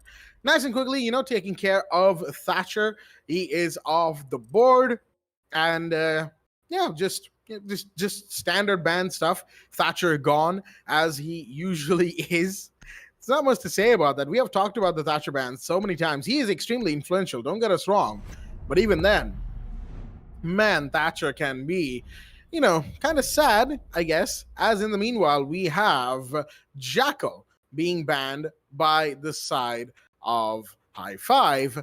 Interestingly enough, but then again, Jackal on Consulate is, a little bit more annoying, I would say. Consulate is a slightly more closed map, a slightly smaller map, I feel like, compared to some of the others that we have in the play pool. And of course, Jackal can work very well on a map like Consulate. That's why he has been banned here and now. And on the other side, we have Valkyrie being taken care of by the attackers. Valkyrie on Consulate has been exceptionally powerful, and she has definitely, done a ton of work. And that is something that, I don't think the attackers want to face off against. Mercenaries will ban Echo, a ban that is both, standard and not at the same time. Usually you see ops like Malusi, Goyo, Kaid, not so much. Here you can deal with Kaid fairly easily, but Echo bans on Consulate, I guess, will forever remain because Echo is still just as strong, if only slightly less strong than he used to be, because of course, the fact that his drones no longer go invisible. But with all that being said, round 1 will be underway. The bans have been taken care of. Thatcher, Jackal, Valkyrie, and Echo. And we'll be moving into live action. Round 1, as a couple of 6 picks come out. Vortex out of the Iana into, I was going to say into the Flores. Interesting decision, but no. High Five won the Iana back, and MI7 out of the castle into Kaid. And I have kept the man for the mic long enough. Baba Gusta, take it away. Thank you for that, Jack. And here we go. Map number 2, Consulate, will be the site, or should I say, the map for High Five to be getting themselves off in a good lead, 2-0. The same thing can be said to MRCZ because this is their map pick. And talk about some op changes being made from the defensive side. We see Maker bringing in the Alibi and Hasib bringing in the Maestro. And talk about the bans around here. Valkyrie will be banned from High 5. Echo is banned on the side of MRCZ. I mean, the Yokai drones, which is going to be very powerful on a map like Consulate, especially on a site like this. Basement, garage, cafeteria, where you can hide your Echo's Yokai drones right at the top side of the van, the white van that is.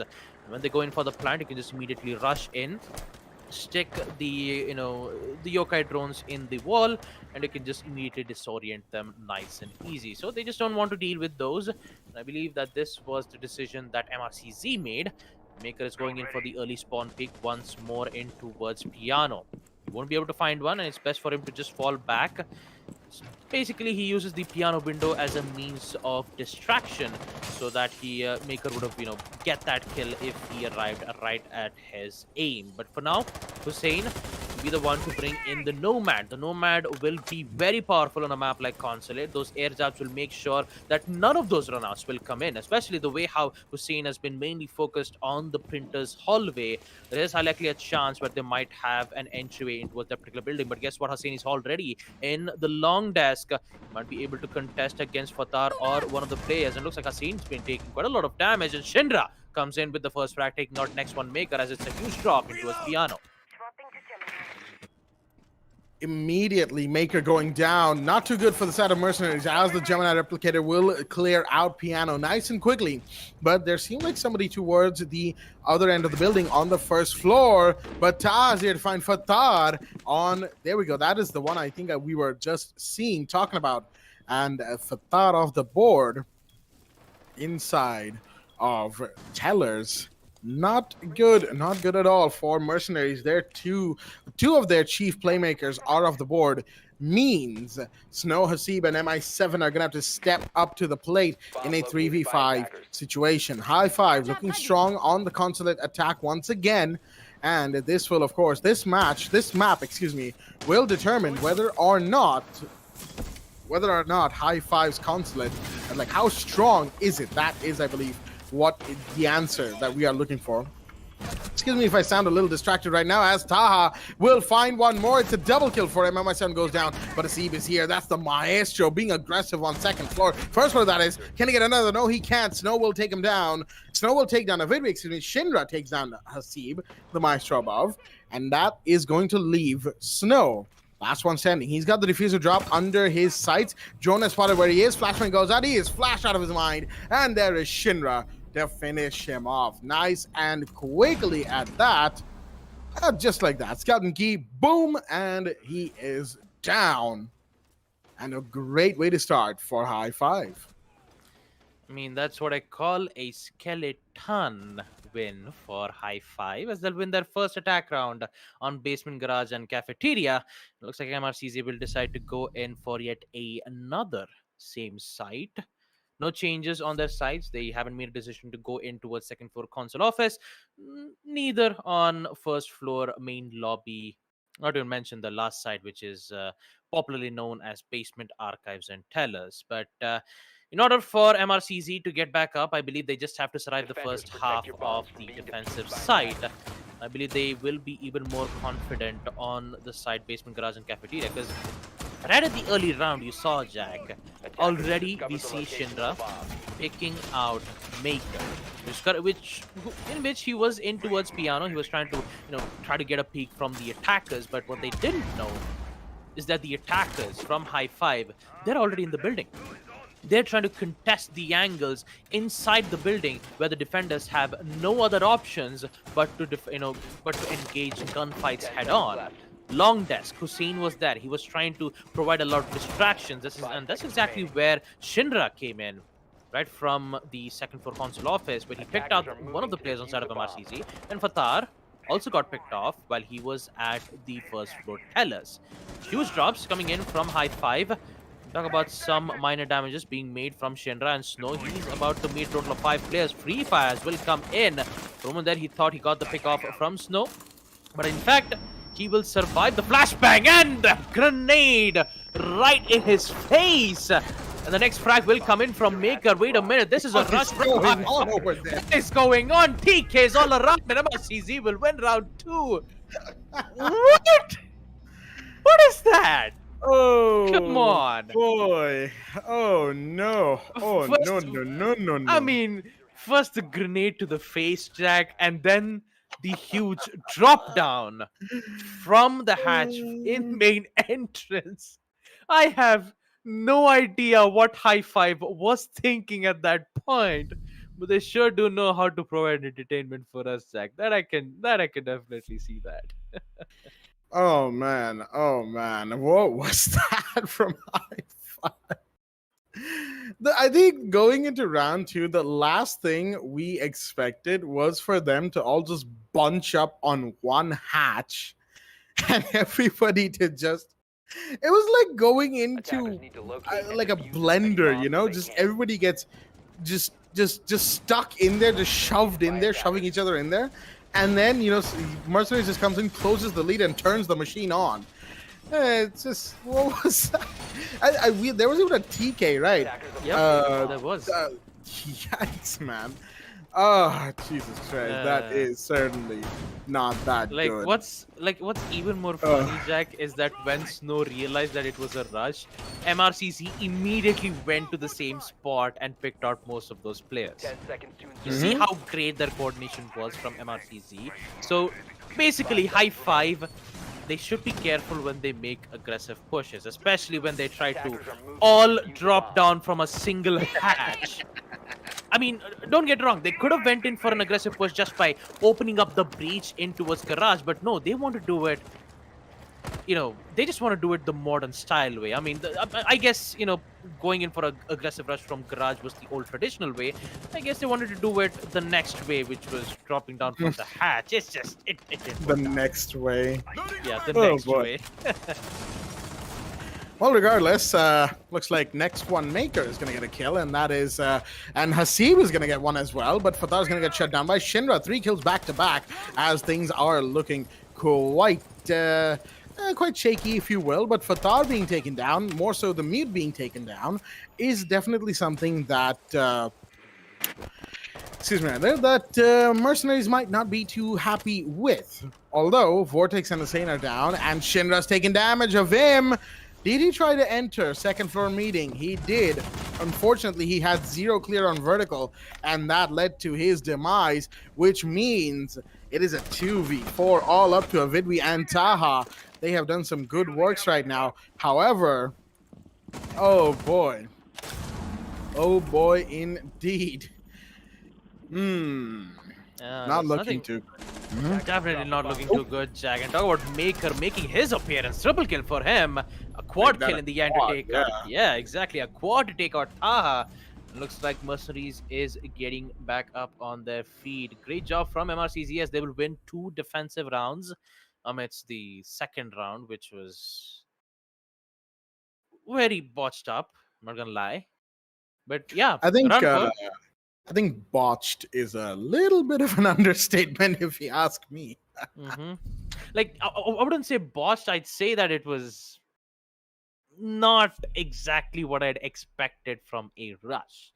I mean, Yeah, I mean, to quote one of our viewers in chat, if the phrase "bruh moment" was around, that was round 2. yeah, I guess it was. Talk about round 4, though. The site will be on Basement Archives and First Floor Tellers. Finally, the site will be brought up from MRCZ.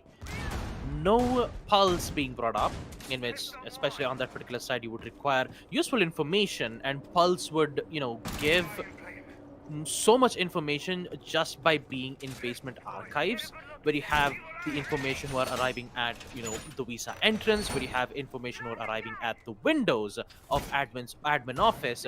Pulse is such a great operator to get information, but you need someone to execute those information. So I believe MRCZ made a decision about not bringing the pulse, but instead they would bring in some, you know, utilities that would slow the attackers down.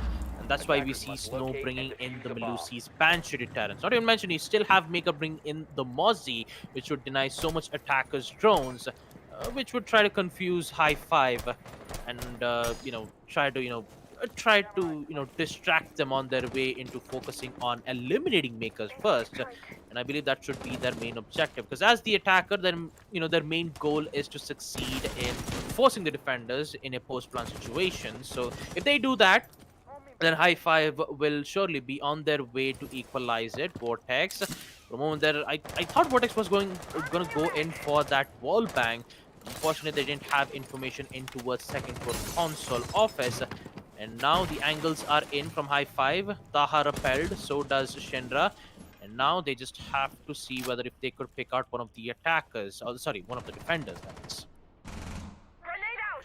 Early picks are definitely something that they will require, both High Five and Mercenaries and Fathad.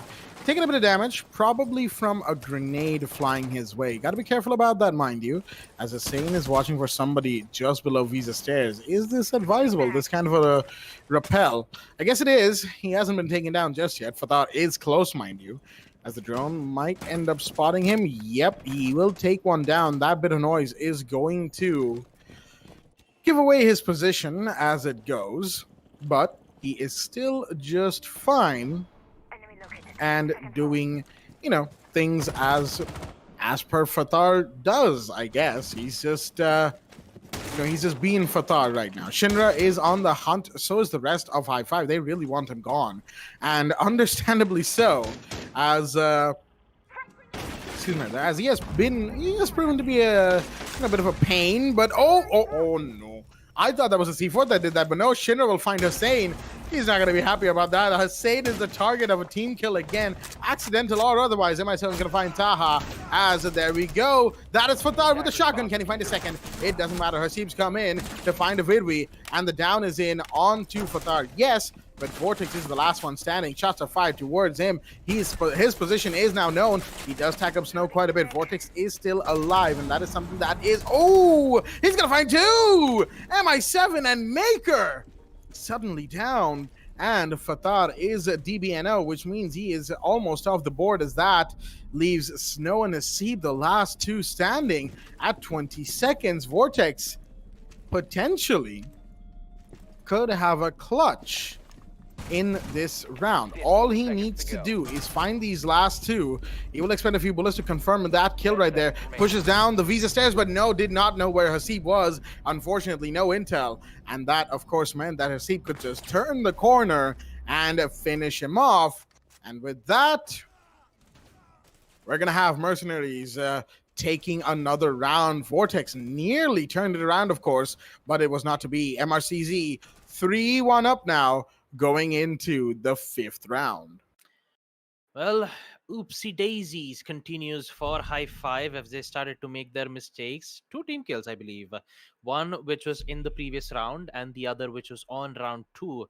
Shinra, I wouldn't say it would have been Shinra's fault. It's just that Hussein was, trying to, sprint in towards the long desk, where he was met with a very fatal blow of the skeleton key, which dealt tons of damage. And Hussein was probably like, all right, I'm sorry, Shinra, I'll just make sure not to get in your way, especially when you're opening up lines of sight. So, those kinds of mistakes happen, kills. It's just that it's been quite a lot lately, and damn. Round 5, basement garage and cafeteria will be the site for MRCZ to defend once more. And High Five, who were very confident on winning that site in the first round, currently will be the one who is facing problems in the next 3 rounds. And with Maker bringing in my favorite operator, the OEA operator Oryx, as they'll bring in with the Rima dashes. The dashes would be used to open up lines of sight, and also a kill to take out Hussein. Just unlucky for Hussein. So unlucky. Quite unlucky indeed. Hussein off the board, as it goes. If he's not getting killed by teammates, he's getting killed by enemies. I kind of feel bad for him, generally speaking. But hey, fun and games at the end of the day. As right now, Mercenaries are looking strong yet again. With the same down, of course, I can leave high five in a bit of a spot of bother. Taha, I think he's just contemplating what to do next as he just paused on the rappel on the double admin window. Maker in the meanwhile setting up some verticality. Vortex is going to come towards piano. He should hear that. Oh, dear me. He wanted to throw in a flashbang. That's unfortunate. Is he going to get taken down? The T5 does not take prisoners, but Shinra will not take prisoners either. Vidvi goes on to MI7 in the meanwhile. It's a 2v4. Taha is still contemplating his decisions, as Shinra is effectively the only active... Okay, he's not active anymore. He was the only other active member on the map, and then there's just Taha. Oh, okay, he's alive. Back. Okay, he's alive. He's here. Okay, He's back. I was about to say, like, is he disconnected or something? No, he's still alive and kicking. But how far can he go is the question here. I mean, I believe Taha was meditating at this point, tried to, conserve his calm. And now he is going to have to, figure out a way to take out 4 of the players on the side of MRCZ. This is round 5. MRCZ is taking quite a huge lead here in the first half. 3-1.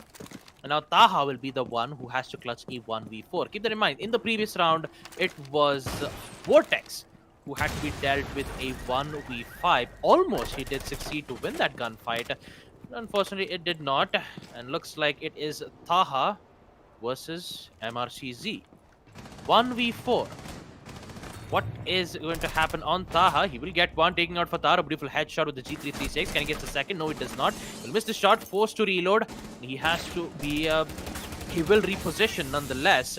There is a lot of angles that, that Taha needs to be careful of. But he will go for an aggressive push nonetheless. Can he get the shot? No, it does not. It is MI7 to take the head off of Taha. And we all know what's going to happen next. It is 4-1 in favor of MRCZ. As we proceed to round 6 with plethora of mistakes being made from high five.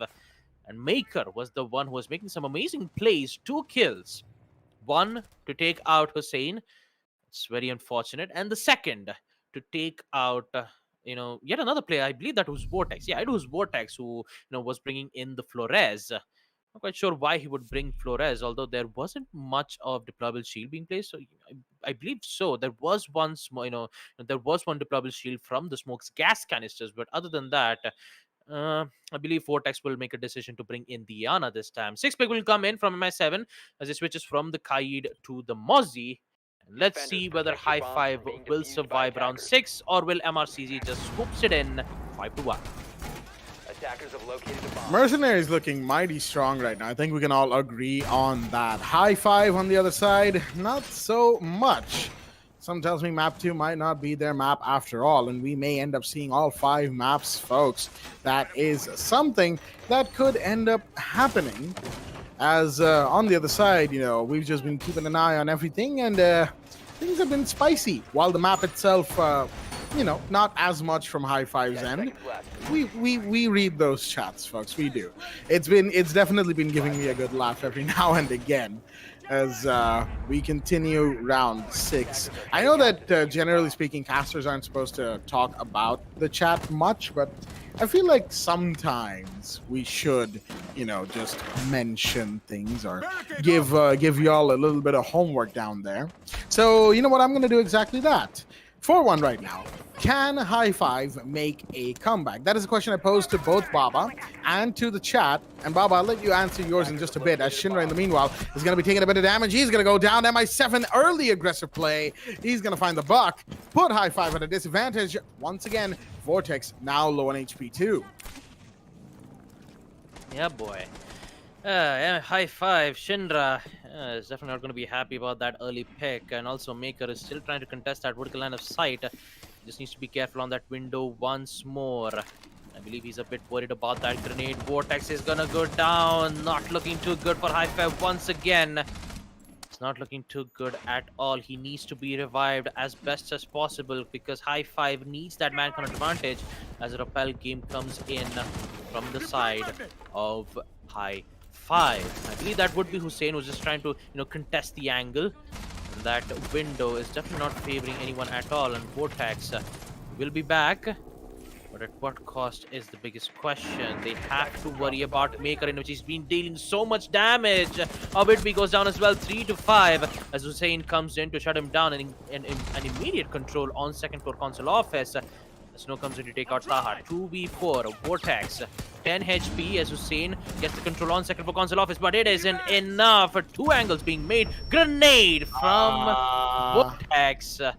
Jeez. Very unfortunate. Very unfortunate for Vortex. Oh no. The grenade which was stuck at the barricade.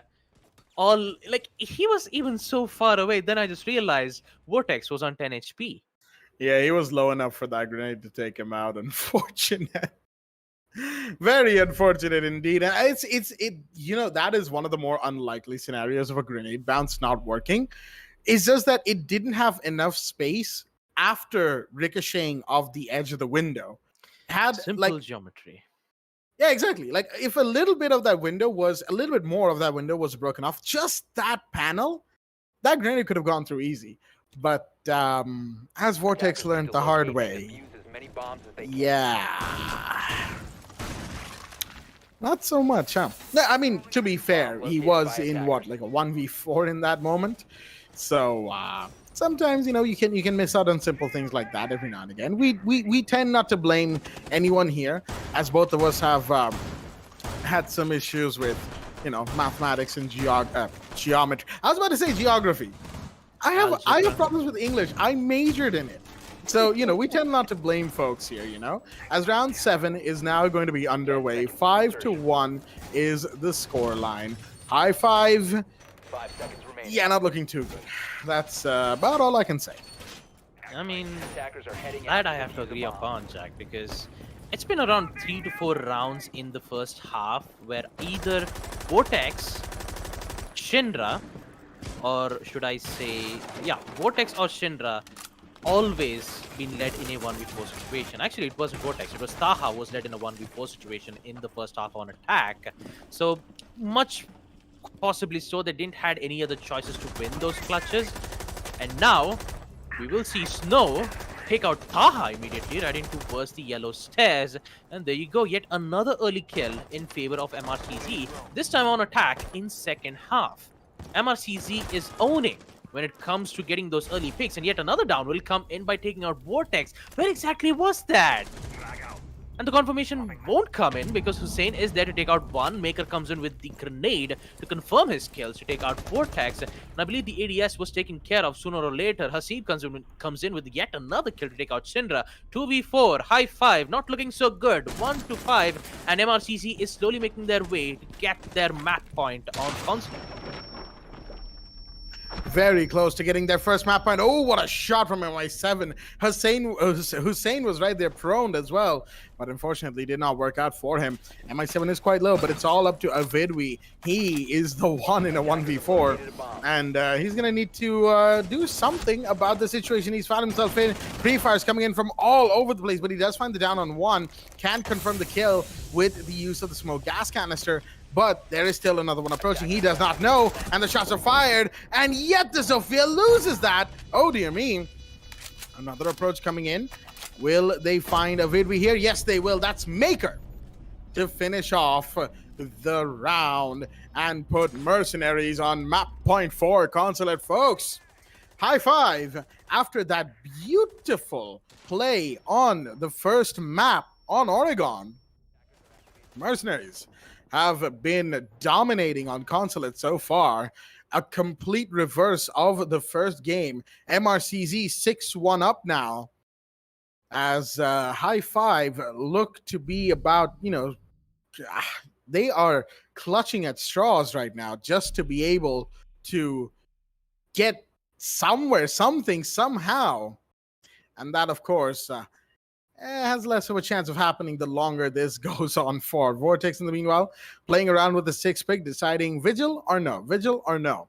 And looks like it will be the Vigil, as round 8, what could be the last round of Consulate, is now underway. 6-1, MRCZ is very strong on map Consulate.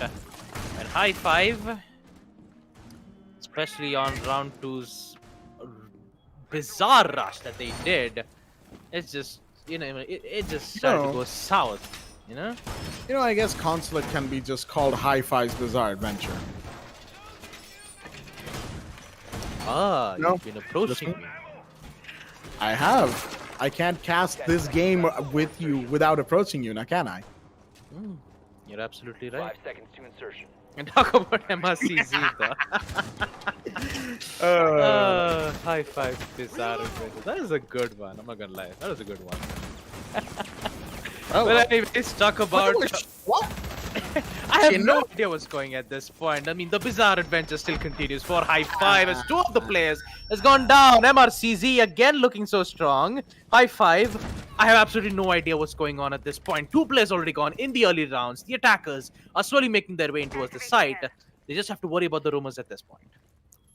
I mean, that they do a very, shotgun blast, but will not find one. Unfortunately, Maker will find Vortex. That was, I believe, their roamer. Taha is now the only one above. He is being cornered right now, and a near team kill for MRCZ. But of course, good trigger discipline leads them to not do that. Avidvi does find one. He's once again in the clutch, now in a 1v5, down to 1v4, but he needs to find 4 more players. Things are looking not too bright, shall we say. I'm not sure where Shindra was going, but what a shot! Unfortunately, that's the only other shot that Avidvi is gonna get. And he'll be shut down by the thermite. Nice and quickly indeed. Through the smoke at that too. And with that, folks, Mercenaries will take map 2 Consulate. Strong indeed. 7-1 going their way. After the 7-5 for High Five on Oregon, you'd have thought they would have, they'd be able to use that momentum here on Consulate. Turns out that is quite literally not the case, and they got taken down very quickly and very, very, I'd say efficiently as well. Yes, Baba? I saw the scoreboard. Maker had 13 kills, and he's in below. Where Hasib. Points, yeah. Points are weird. Okay, let's just get that out of the way. Points in the scoreboard for Rainbow Six have always been weird. I'll leave the actual scoring and positioning of players up to our good old analysts, Neil from Neil and Music J over on Twitter. We'll be looking out for those graphs, folks. But right now, best of luck, guys. I'm fairly certain this one's going to be a mess to figure out. But I do have to ask, before we move into highlights and breaking down the match and all that stuff, where I really want to know where Shinra was going. I really want to know what he thought. He's the Kaid, a 3 armor. Did he go out of, I think he jumped out of Yellow Stairs window, right, to just jump and try and get a spawn kill. Didn't. Tried to get back in, but Kaid is slow as anything, and whoop. That really was a bizarre adventure. That's not even a reference. That really was a bizarre adventure for Kaid. I mean, I just like it when he said whoop. It's like he just immediately disappeared out of nowhere. To be fair, he did slip. It did look like he slipped on the way down now, didn't it? I mean, yeah. I guess there were 2 players from Yellow Stairs. I'm not going to lie. And I believe that one of the players did collided with the other player, which didn't even let them go towards the Yellow Stairs, so that, the sprint, they couldn't get to rotate right in time. I mean, at this point, I don't know. I have no idea. Well, maybe we can get some idea by looking at the highlights, folks. Highlights coming up in just a quick second right now. There we go. And Baba, please take us through them. Yeah, well, starting off, I'd say that High Five was doing extraordinarily well in the first half. You saw some great, they were, determined. They were ready to rock and roll. And then it just immediately went south on round 2 with a grenade, a beautiful grenade being thrown out right in front of Snow's face. And then, unexpected things happen for High Five. One, which was the aggressive push, which was all of them dropping at the same hatch on first floor main entrance. Second, numerous amounts of 1v5 clutches that Vortex had to go through. Vortex, Taha, and Avidvi on defense twice in a row. 1v4s over and over again for High Five, and MRCZ was looking very strong at this point. Not even mention Maker, the vertical lines of sight on defense holds so well. He had a total of 11 kills at this point, somehow at the bottom of the leaderboards. I mean, I'm still confused at this point, but still, Maker has done an amazing job on defense. And talk about the attack, they still continued their terror. And I believe Mercenaries will definitely show no mercy for High Five. Although I would say for High Five, just stay determined, stay, aim higher, and hopefully in the third map that we're going to be seeing, which will be on Chalet. This is High Five's pick. So maybe we might see High Five fling back and try to win that map. Or maybe MRCZ would get themselves back in the lead on Chalet. We're about to find that out in the next map, don't you think, Jack? That we are, for sure, Baba. Well said right there. But with all that being said, folks, as excuse me right there, High Five's bizarre adventure comes to an end on Consulate, we will be taking a quick break and we will be coming back with the third map of Chalet. And that, of course, will be very interesting indeed. Stay tuned.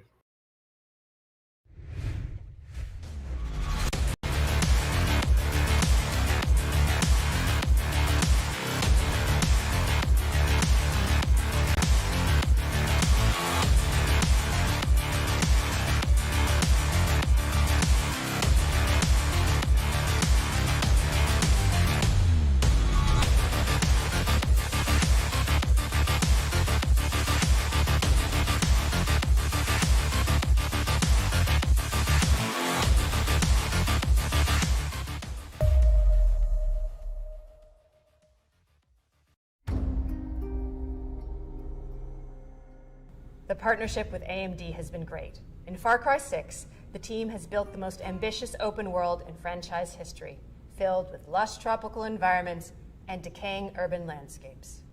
To push the visual fidelity of our game and immersive gaming experience, we've been collaborating with AMD to implement next-gen rendering techniques like DirectX ray tracing and AMD Fidelity Effects features. When implementing these next-gen features, we were challenged because we want the majority of players to have an enjoyable, smooth experience without having to turn their settings down. Using upscaling technology like AMD Fidelity Effects Super Resolution helps us address this problem because it means more players can enjoy Far Cry 6 with their graphic settings cranked up and without compromising frame rate. FSR is a cutting-edge spatial upscaling solution. It's easy to integrate into our development pipeline, and it delivers substantial performance boost while retaining excellent image quality on the highest quality setting. Additionally, we believe AMD's GPU Open and the support for open standards and platforms drive innovation forward. We can't wait until October 7th when players will finally get the chance to see all the hard work we've put into Far Cry 6. It's very exciting that we're getting closer to showcasing to players the game, powered by the latest AMD technologies.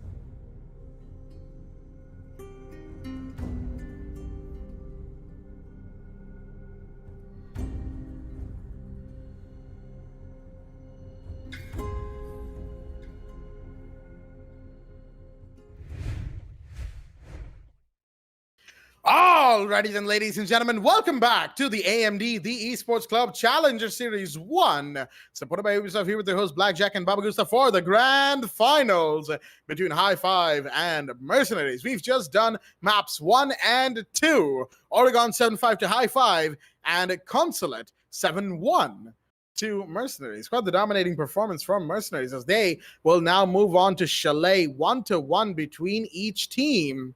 And guess what?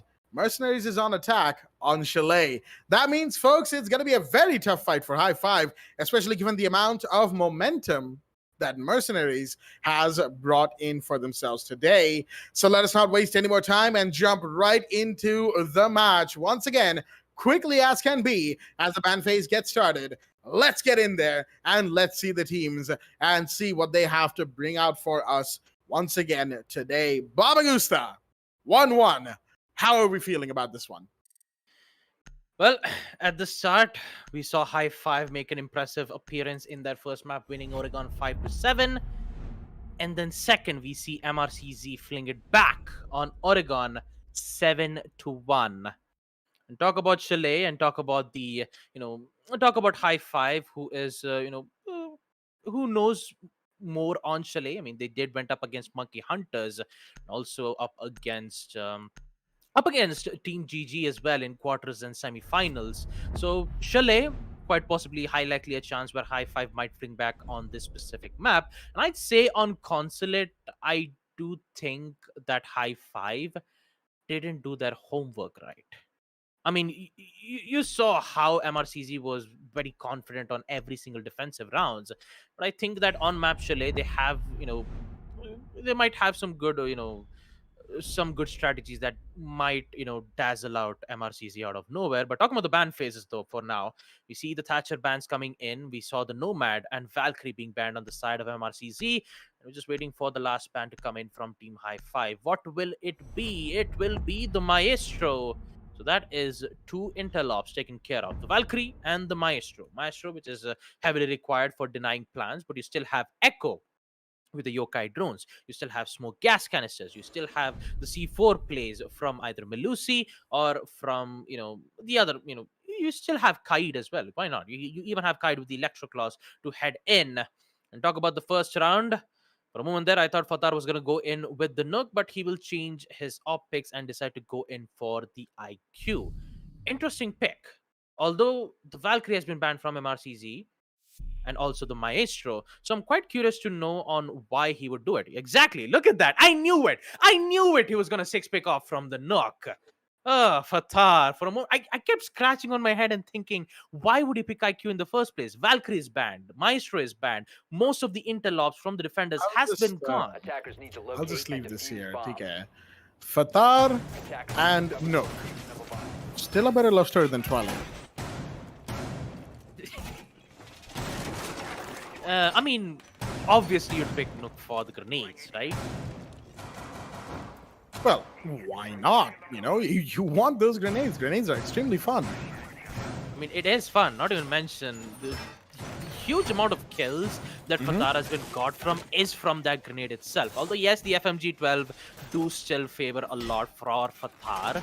And the first map where we did get to see Fatar play as Nook on map Oregon didn't favor quite a lot, but still, will it favor on map Chalet is the biggest question. Well, I guess we can only wait and find out. As one more. Excuse me, one more thing. I just remembered. Mercenaries, your three map prediction. Excuse me, there from last night. I guess that's invalidated entirely. I wanted to say that while we were going for break, but kind of just lost my train of thought, so I just ended into break. But ooh, Snow nearly had one right there, and he's just gonna keep pre-firing in case they come back. But no, they will not, of course, as he himself will fall off. Snow, that is. Fatar once again on the upside down rappel, just doing what he does, and that is to, try and get in, find himself in a sneaky spot to aid his team with a kill or two. The issue is Chalet's thoroughfares on the second floor are very, very much known to both teams, right? So I feel like Nook is going to have a harder time going in from second floor than Fatar, would have had, maybe coming in from basement. Potentially with a little bit of help from one of the soft breachers. Snow with the hot breach into Solarium, coming in towards bedroom as Fatar in the meanwhile is pinged via one of the alibis. Prismas, but still nothing too much happening from either side. No bodies dropped just yet. There were some close shaves, don't get us wrong. As Snow is approaching, he is gonna fight somebody very, very soon. Who's it gonna be? Oh dear me, that is once again the Prisma pinging him. And anybody want to peek that? Doesn't seem like it. Taha watching towards kitchen dining. He's not seen anybody just yet, but Sam Fisher is relatively close by as Sophia comes in with the utility clearance and, of course, the shield clear. Maker's going to take a bit of damage, but once again, nothing much happening off of that. As, okay, there we go. Maker's going to start things. I was about to say no kills yet, and we're at the minute mark, but Maker does find Hussein. It's now 45. Well, breach is open. First frag in favor of MRCZ. Hussein is downed.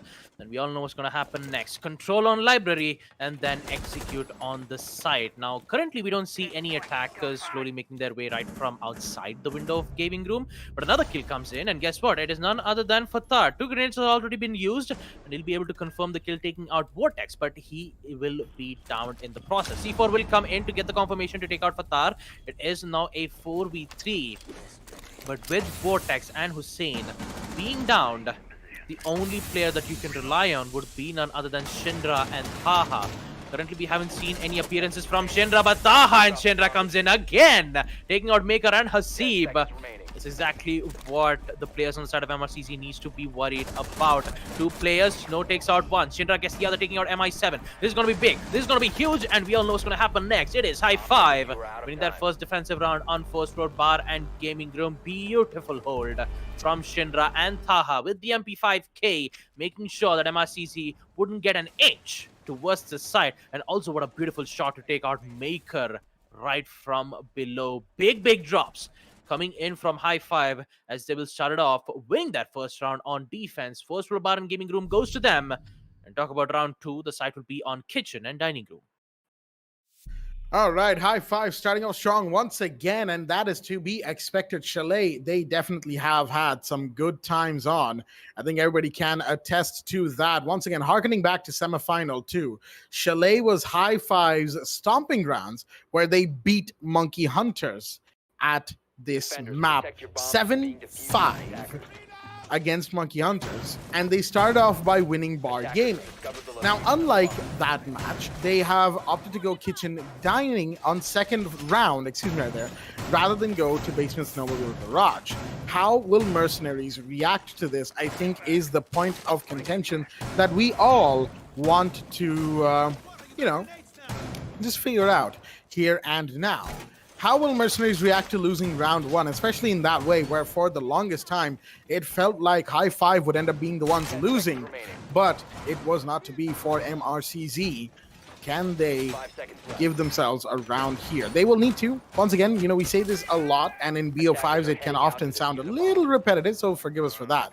But point notwithstanding, Mercenaries will need to step things up. Now, I'm not saying that they can't. They still have some of that consolate momentum going for themselves. High Five, on the other hand, they've had they've had a bizarre adventure already, and I feel like they just want to have a normal expedition outing on this map here and now. But Mercenaries won't allow that to happen, of course. Knowing MRCZ, this is going to be an even bigger bizarre adventure if they've got anything to say about it, and they do. But how much are they going to say?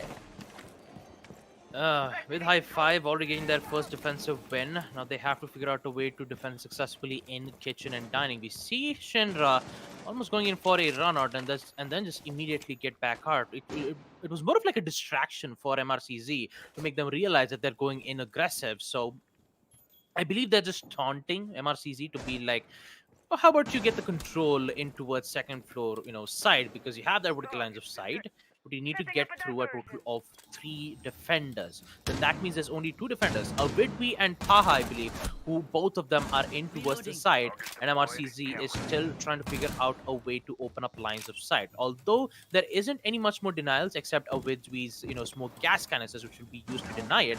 So not to mention Taha has that angle from the main stairs. So if one of the attackers do think of a decision to come back right from the stairs, in which one of them will come in, that is Fatar. So close yet so far, and here comes the first frag from Maker, taking out Hussein. Again, sees the leg. Not a lot of damage been taken around from Fatar, quite interestingly enough. Could put High Five in a very bad spot. Hussein is down. They need to find 4 players, and a minute left for them to make the play as Vortex takes out Snow. Big drop, and now it's a 4v4. Snow off the board, and that Zofia kill is going to be extremely influential. If nothing else, Snow has been a nuisance, but Fatar, he's got his silent step on, and he's on the prowl, looking for somebody. Anybody right now needs to go down from his gun, but nobody will just yet. C4 goes out, does not find anybody, unfortunately, as MI7 tries to hijack the line of sight of the defenders against them. He will use the Gon 6, take care of excuse me, take care of that shield. But for Thar's here, he's gonna find a Vidwi.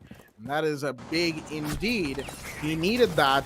He needed that for himself and his teammate. He's going to find another one. Shinra off the board. MI7 goes down to Vortex as Taha comes in to find Fathar. Much needed. A couple of kills right there. Can he find one more? Yes, he does. Taha is going to find Hasib. Maker finds Vortex, but it's a 1v1. He doesn't have diffuser. He needs to go down. He needs to get this kill here and now. Where is the Kaid? Taha is simply waiting by the reinforcement. And Maker cannot proceed through the plethora, the gauntlet of things waiting for him for his approach. And that, ladies and gents, is going to be another defensive round going the way of High Five, Taha, and Vortex. Much needed round save from them as MRCZ unfortunately grappled and nearly had it too, but just dropped the ball right towards the end, trying to push the Kaid, and there was only so much that one lone buck could do. High Five 2-0 up. Round 3 is in. And this is going to be very, very interesting indeed. Well, unfortunately, Maker couldn't have done anything at this point. He did use that vertical lines aside to equalize it to 1-1.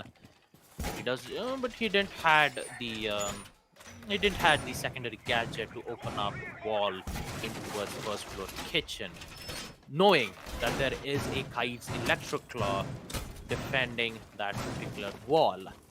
And that gave a huge boon for High Five. Because MRCZ were mainly focused on, removing the players right from second floor master bedroom and office. And I believe that taunt did work out for High Five's favor. They did waste so much time. And although Mercenariez did succeed in, removing most of the players out of the equation in second floor, they had to worry about the site. They haven't opened up the walls in towards first floor kitchen. And even with the angles being placed from Taha, where he could, he just vaulted in towards the table, and now we see a spawn be coming in from Shinra, right from outside the garage window. But it was merely just a distraction, and now MRCZ has to worry about the site particularly. I believe, taking out the rumors first should be their main objective, because it is the early rounds after all. They have 2 minutes and 30 seconds left. They could drone it out, figure out a way to try to force the defenders to make an early aggressive push, in which Hussein is doing exactly that. He's doing quite a lot of damage, not quite exactly sure from whom he got that damage from, but still. Lots of times for MRCZ to figure out a way, and definitely not a way for Snow to be going down like that. Not good.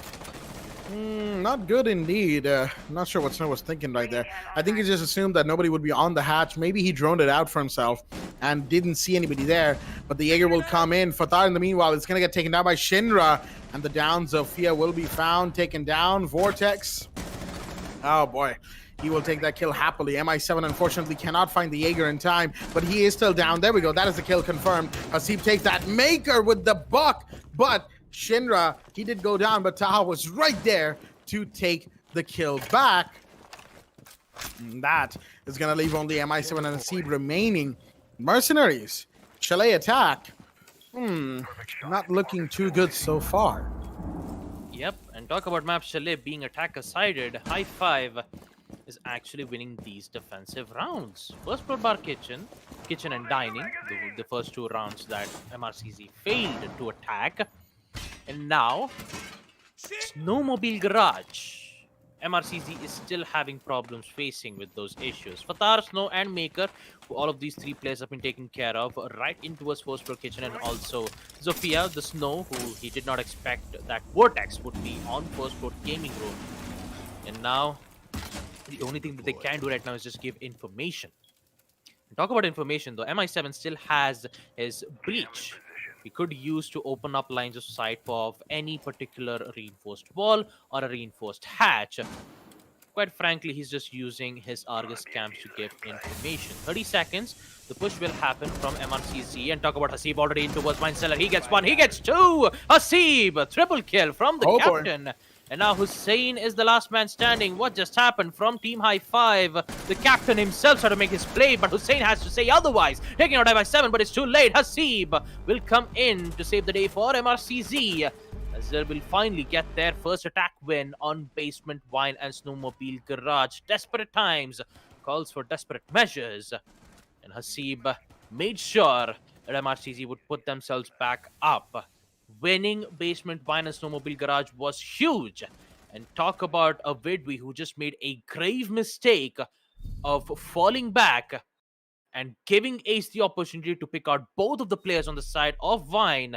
Led Hussein lost the round entirely. And with it, as we proceed to round 4, Bar and Gaming Room will be the side yet again. Will we see MRCZ come back? We're about to find out at this specific round. 3 rounds have passed, and now into the 4th. High Five are still 2-1 up. They are still looking somewhat strong. I will say, Mercenariez in the early and mid round, they did not feel like the Mercenariez we saw on Oregon, if you will. But Hasib is here to let us know that they have not gone anywhere at all. They will. That is, if required, he himself will carry his team to greatness here at the Challenger Series for the Esports Club. But there's a long ways to go. This is only map 3 on a 1-1 score. Means we will be headed to map 4. Now, whether or not we go to map 5, that is going to be something that we need to keep our eyes on. And we will be, for the time being, just we're going to have the setups coming in from High Five once again. It is Bar Gaming, and they have defended this site successfully. Can they do it a second time?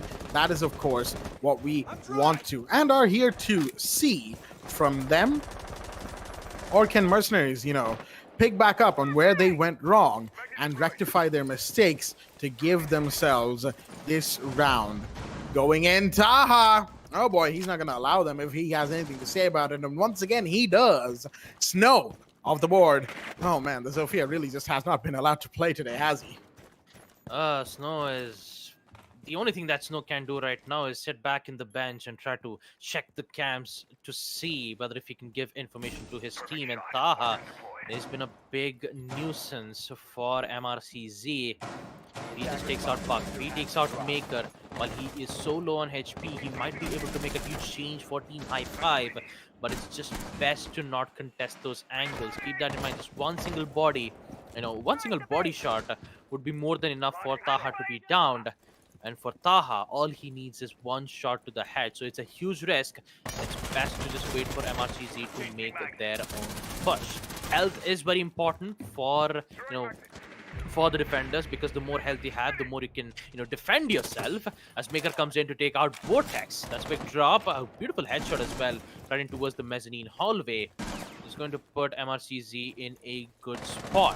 Knowing that Taha is so low on HP, so does Shinra, who's been taking quite a lot of damage from the library stairs.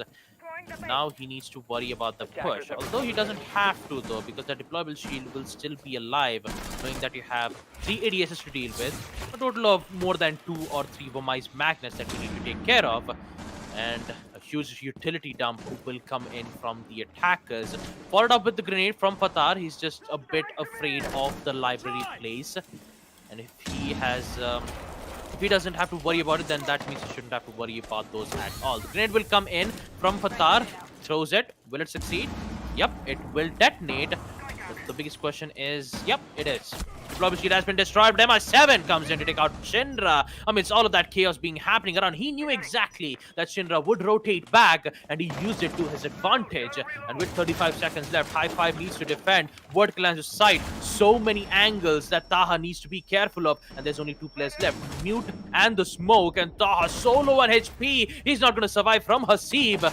Not from him at all, and a Vidwi cornered and dazed, and Fatar comes in with the vault. With that deployable shield to get the final kill. MRCZ, no mercy to High Five, as they will win first floor bar and gaming room. 2-2 will be the scoreline. 2-2 the scoreline, but what is more important is this is a much better Mercenariez round than we saw even in round 3, excuse me, right there. And of course, that means that they are slowly getting themselves back into this map. They did take a couple of rounds worth of leeway, a couple of rounds worth of, break, as they say. High Five, on the other hand, unfortunately, doing roughly the same things as they did in round 1. I don't think they expected Mercenariez to make changes, adaptations to their playstyle as and when required. More importantly, I liked what I saw from Mercs And that was the fact that they knew what to expect and they played accordingly. Not necessary, and of course, this is something that, excuse me, I was going off on a different train of thought for a second there. But what I meant to say was, this is something we saw between High Five and Monkey Hunters as well. High Five should know that when it comes to teams like this, especially the kind of players that they have on High Five, they should expect the fact that Mercenaries will counter them, right? Will change things up and come with a plan to try and take them out as soon as possible or as late in the round as possible. Mercenaries is versatile that way. And of course, High Five, unfortunately, I don't think they quite counted on that. Either that or they were, hoping that the trade game would let them get away with it, but that was not to be. Mercenaries were doing a great job of just finding and killing defenders one after the other, and we saw where it led in the end. 2-2 now, the round score, as Mercs are going to start off just as they normally do, clearing out some of the longer angles. Vortex!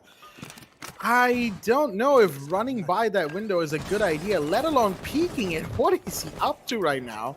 That is such a long angle. I don't know if he can contest that.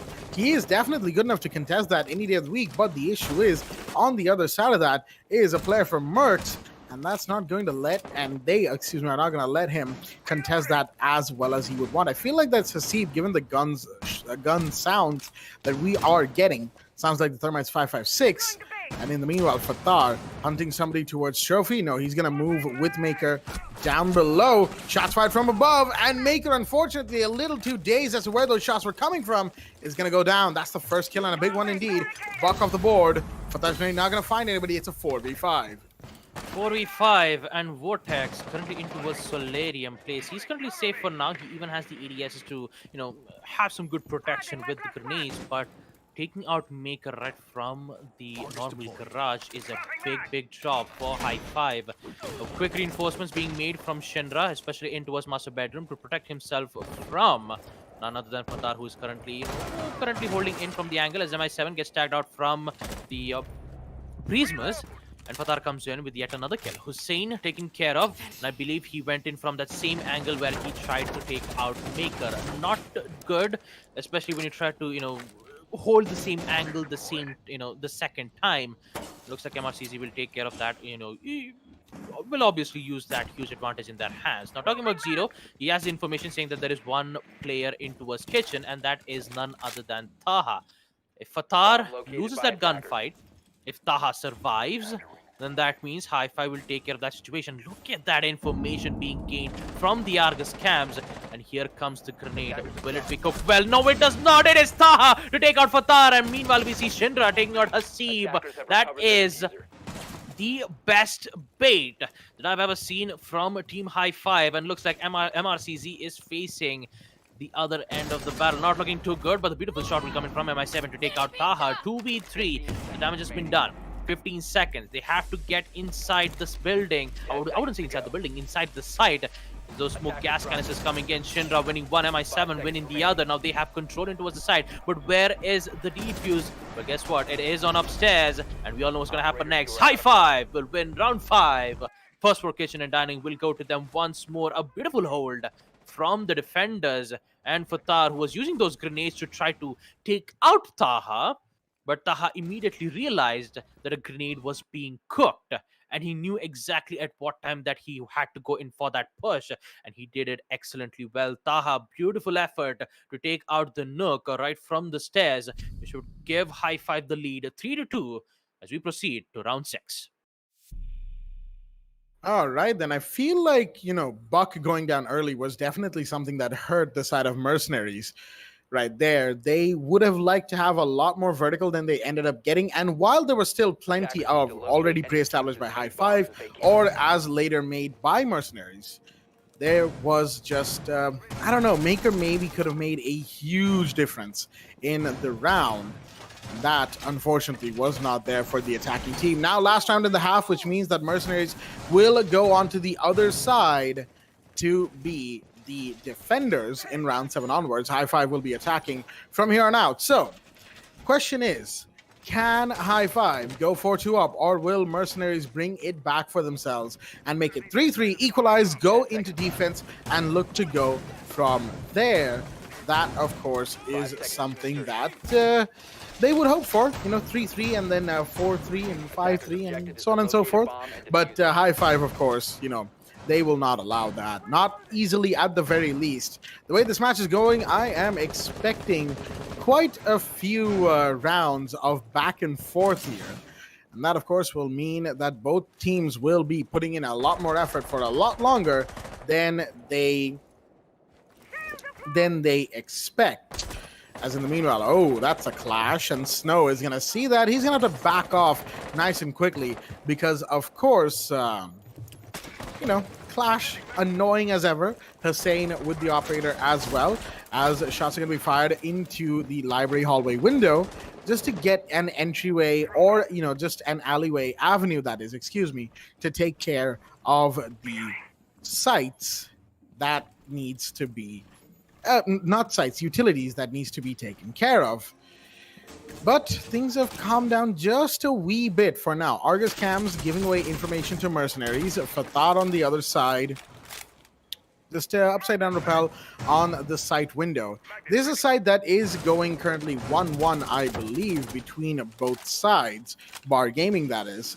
But High Five have had a fair amount of success here, but Vortex going down first is not going to be good for them. Fathar takes him down. Once again, a 4v5.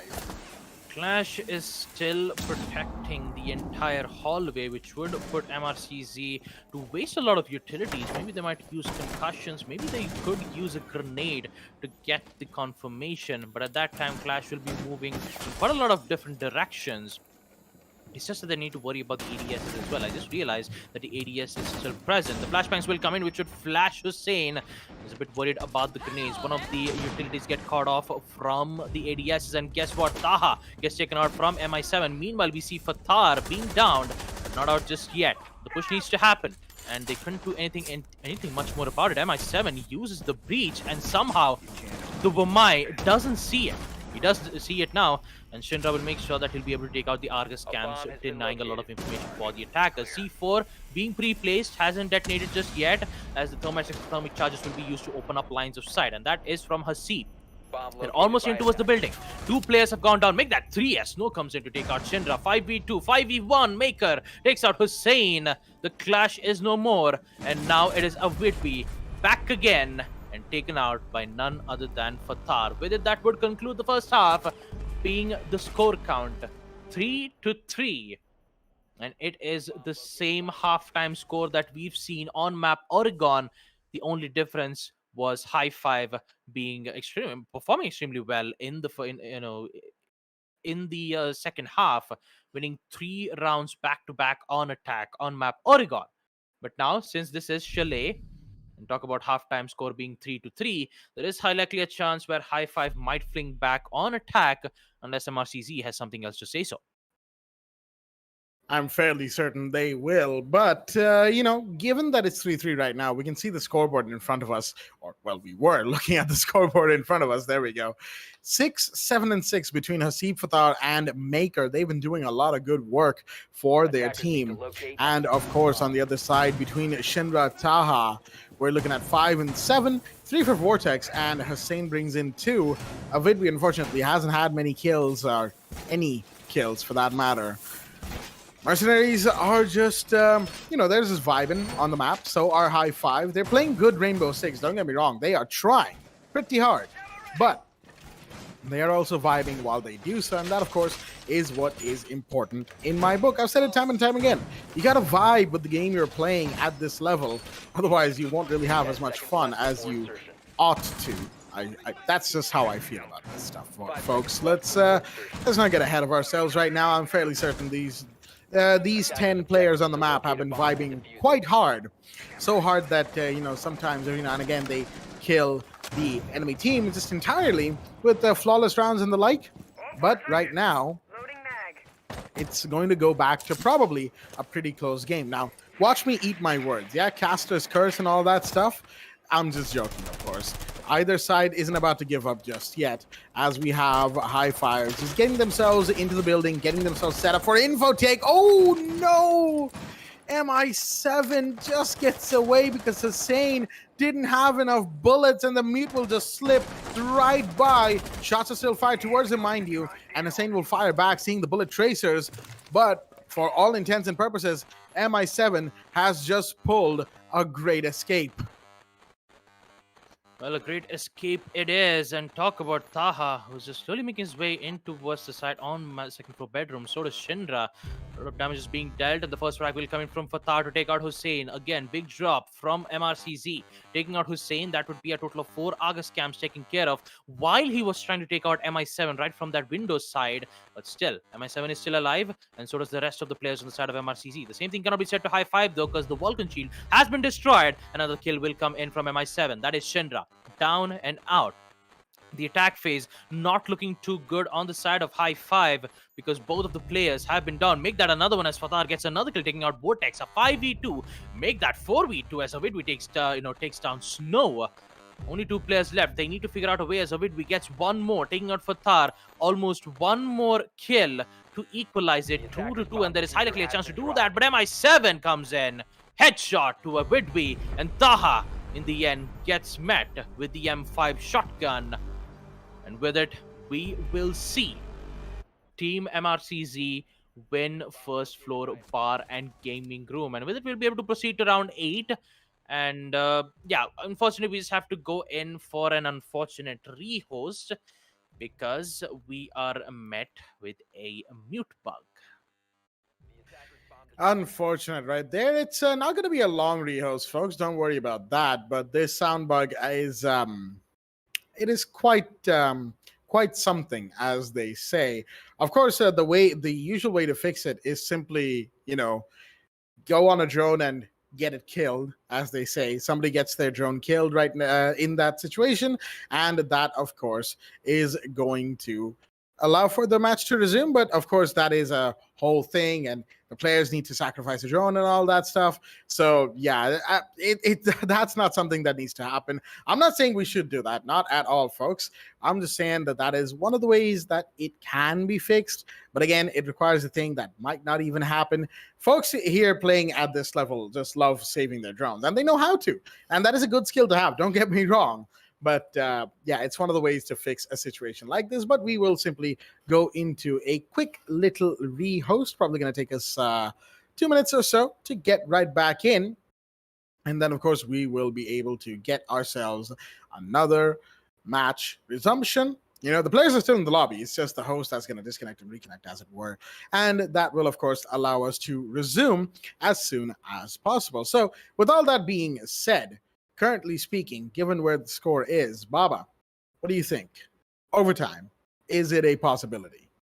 I mean, it is. It is quite high likely so because High 5, especially in the second half, were not doing so great on attack phase, especially when MRCZ was defending on bar and gaming room. And the way how Hussein missed his opportunity to take out MI7 was the one who made that triple kill happen.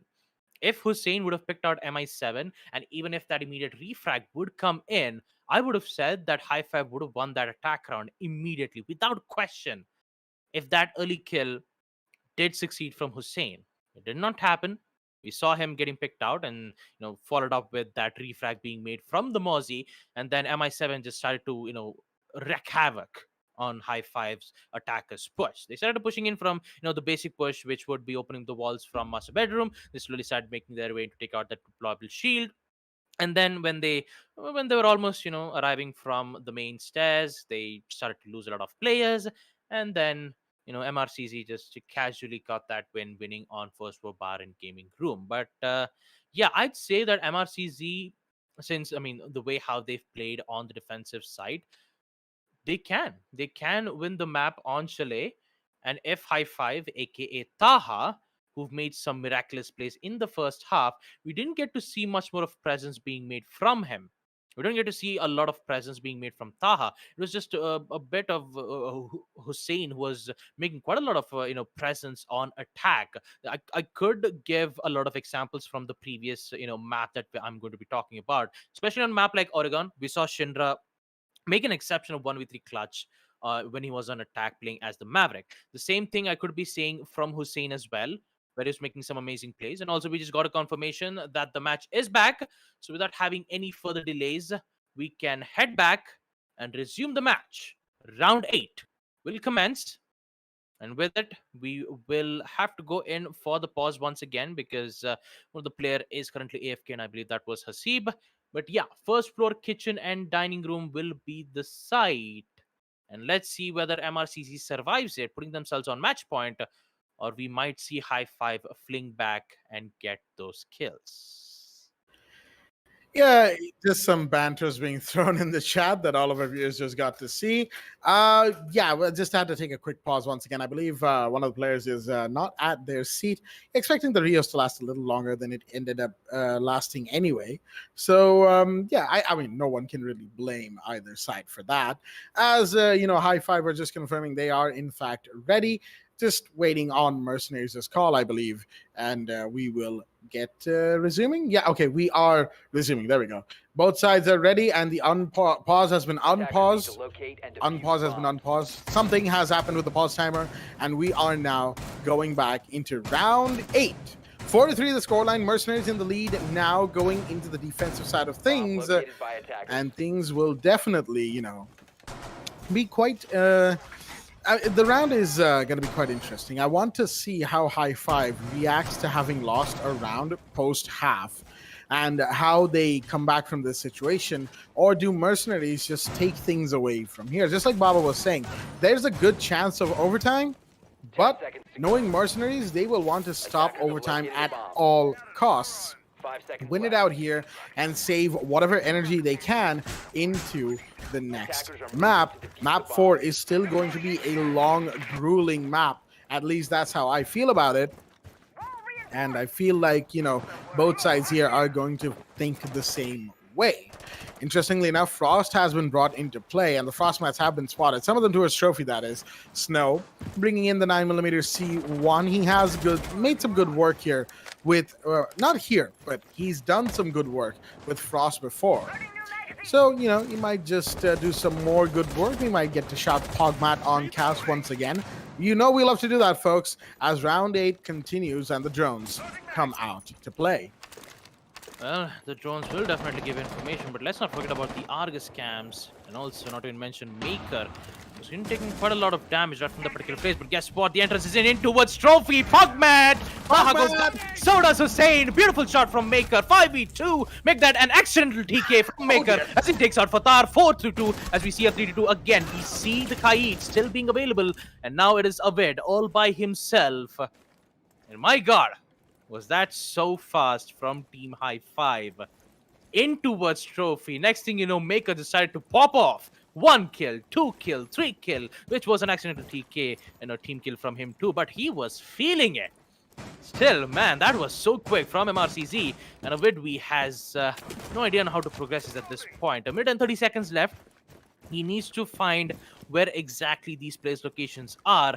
Not to mention, Maker is still alive, and my god, the flick from Maker as he put out the player right in towards Trophy was absolutely amazing. It just, like my mind almost, exploded for a minute there. That was amazing shot from Maker. And unfortunate that Avidwi is just still trying to figure out a way. He still has a lot of time to go through, and he'll make a decision to come in towards second floor master bedroom. My goodness, what a play from Maker. He still has the smoke gas canisters. It's going to be a moment it's going to be a moment to see whether if he can get the kill from Avidwi, getting himself a quad kill, including with the TK, of course. But yeah, push will come in towards Trophy, and we all know what's going to happen next. It is Hasib to take out Avidwi, and we will see MRCZ win yet another defensive round on first floor dining kitchen. Well, what makes me happy about that is that I was just speculating. Are we going to be able to say Pogmat in this round? And guess what, folks? We were able to say Pogmat in the round. That is a very, how does the chat say it? A very Pog round, I believe. As round 9 is now going to be underway. 5-3 is the scoreline. Mercenariez going up and up and up, soaring higher and higher. High Five, not so much. Pun fully intended. as a Maker takes the 6 pick out of the Vigil, into the Vigil, maybe into someone else. We will never know. Vortex out of the line into the line, and there we go. Maker has in fact changed his operator. It is the Smoke Protect your bombs from who has been 6 picked out, 6 picked in, excuse me, in place of the Vigil.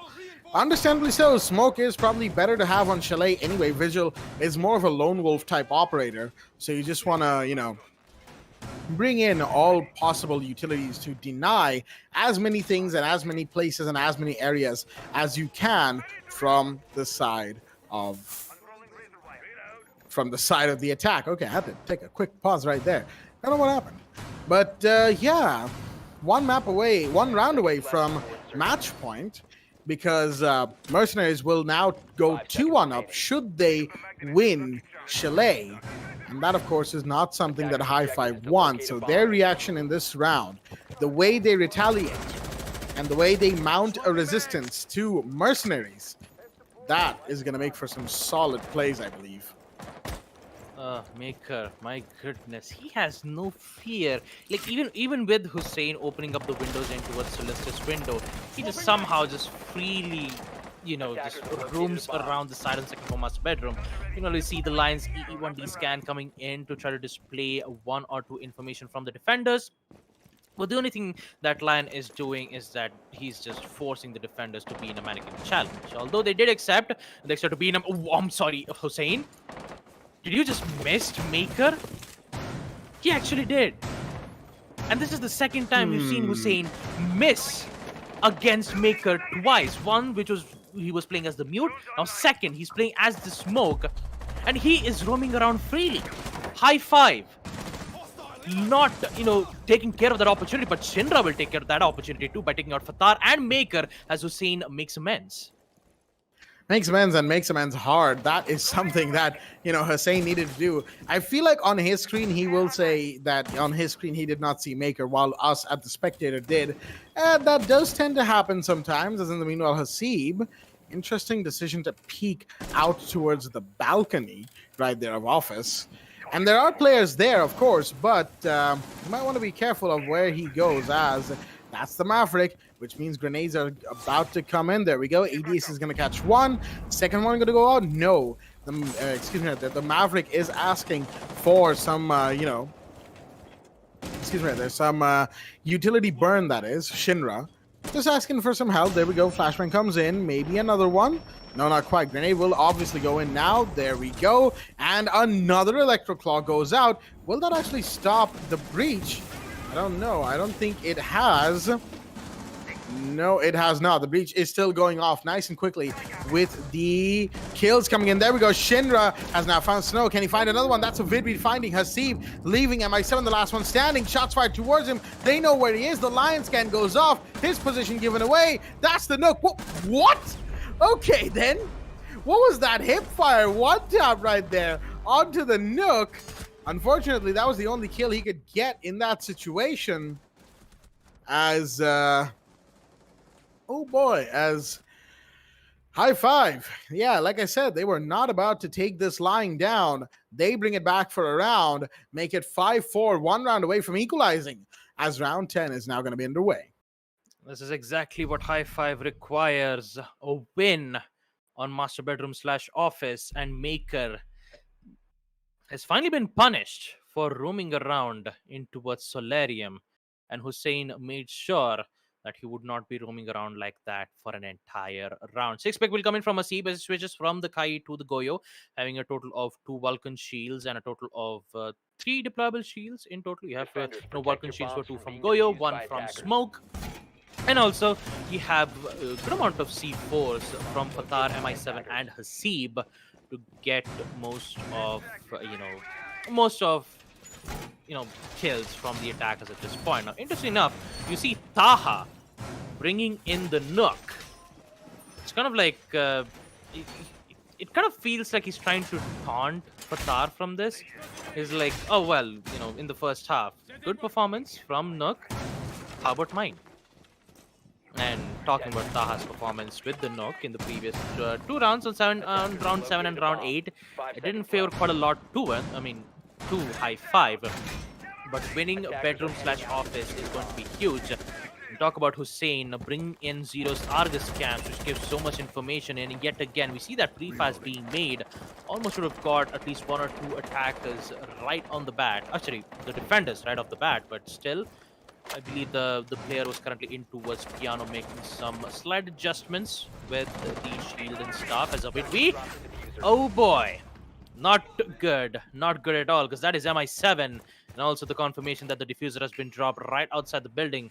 And that means the attacker needs to go and pick that diffuser back up. I don't think that they're going to, because they're mainly focused on getting control in towards library. That's exactly where Maker is right now. 3 kills that he made in the in round 8 first location and dining, and now Maker has decided to fall back.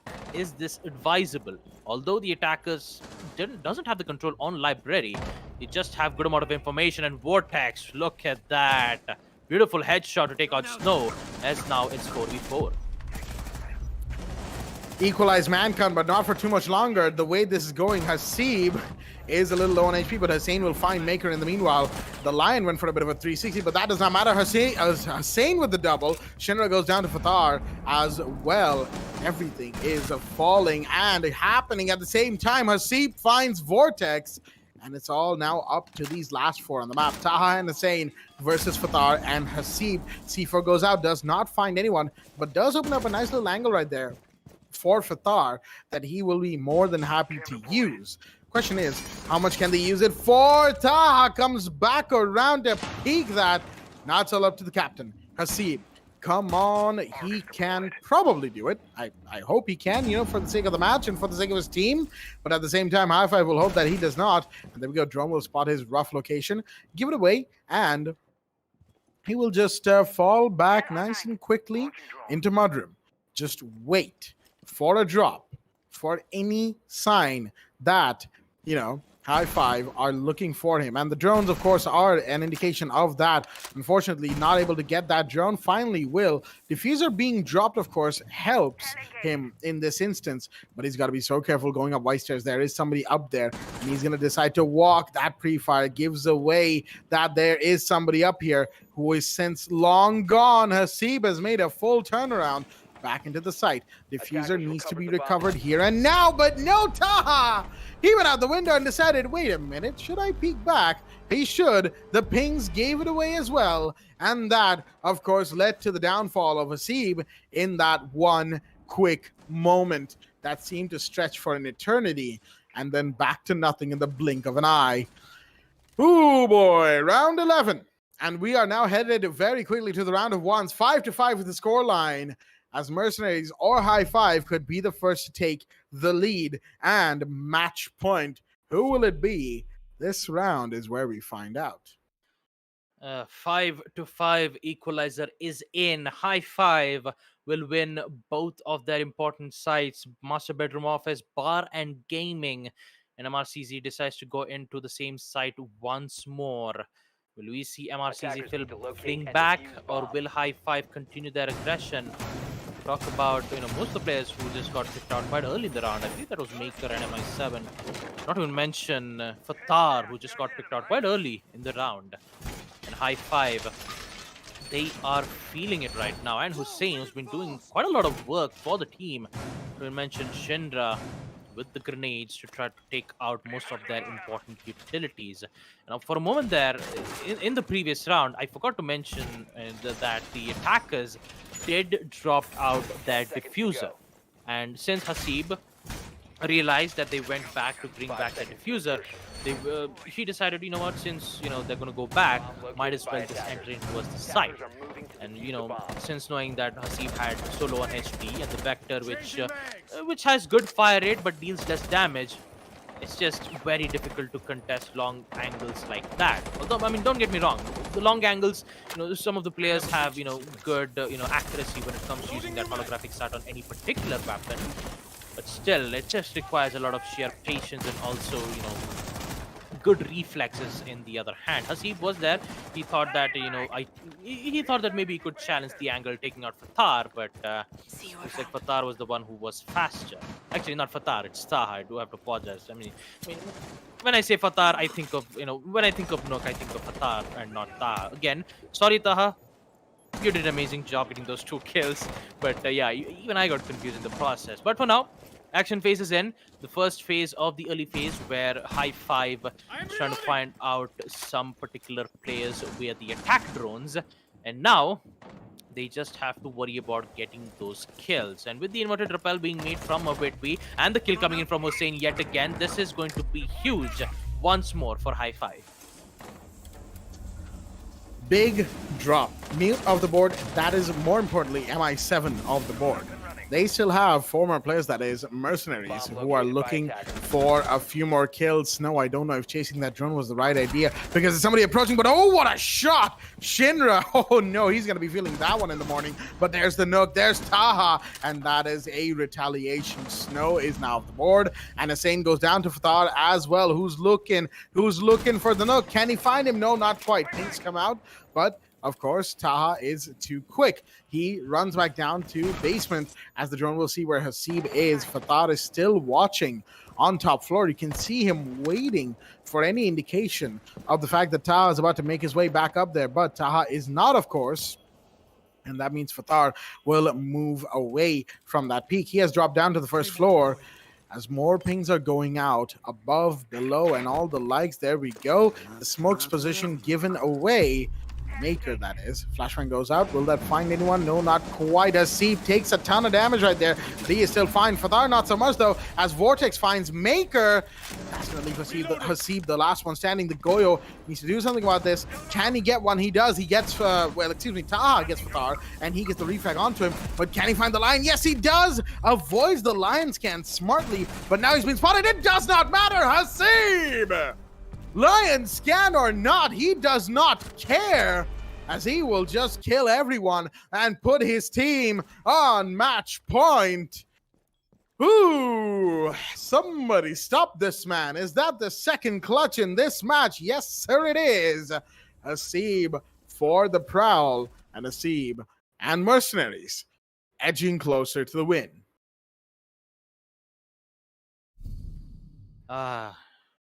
Match point is in for MRCZ. The side that they'll be defending will be none other than first floor kitchen and dining room. Snow will bring back Frost once more. Will High Five be careful of those traps? If they don't, use their drones to figure out where exactly those frostmat traps are, then I'd say that High Five might lose this against MRCZ. Again, we are back in the round of ones. We haven't had a single overtime from quals, from semis, and now including in the grand finals. Not a single overtime being displayed from either MRCZ nor from High Five. But this round has a high likely chance for that to happen. And also, it's the same, it's the same stat that they've been doing in the previous round when the site was on kitchen and dining in round 8.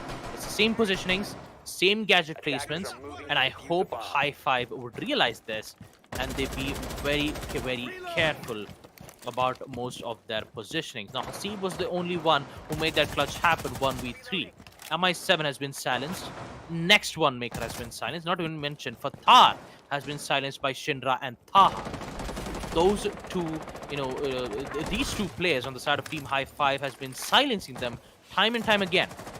For the past 3 rounds, High Five, they equalized it. High Five, they even equalized it 5-5. They only needed one more round to go through, and look at that push from Fatar. Taha immediately sees that, retaliates back, but not a single damage has been dealt.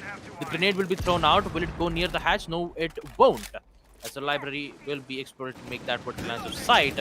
But good to say for Fatar, he will fall back instead of challenging that angle. We see Vortex taking quite a bit of damage to Fatar once more from that hallway. So A lot of pressures being dealt from High Five, and talk about MRCZ. This is their chance to put themselves on map point. And again, it's Hussein's turn, who's going to be making this huge problem.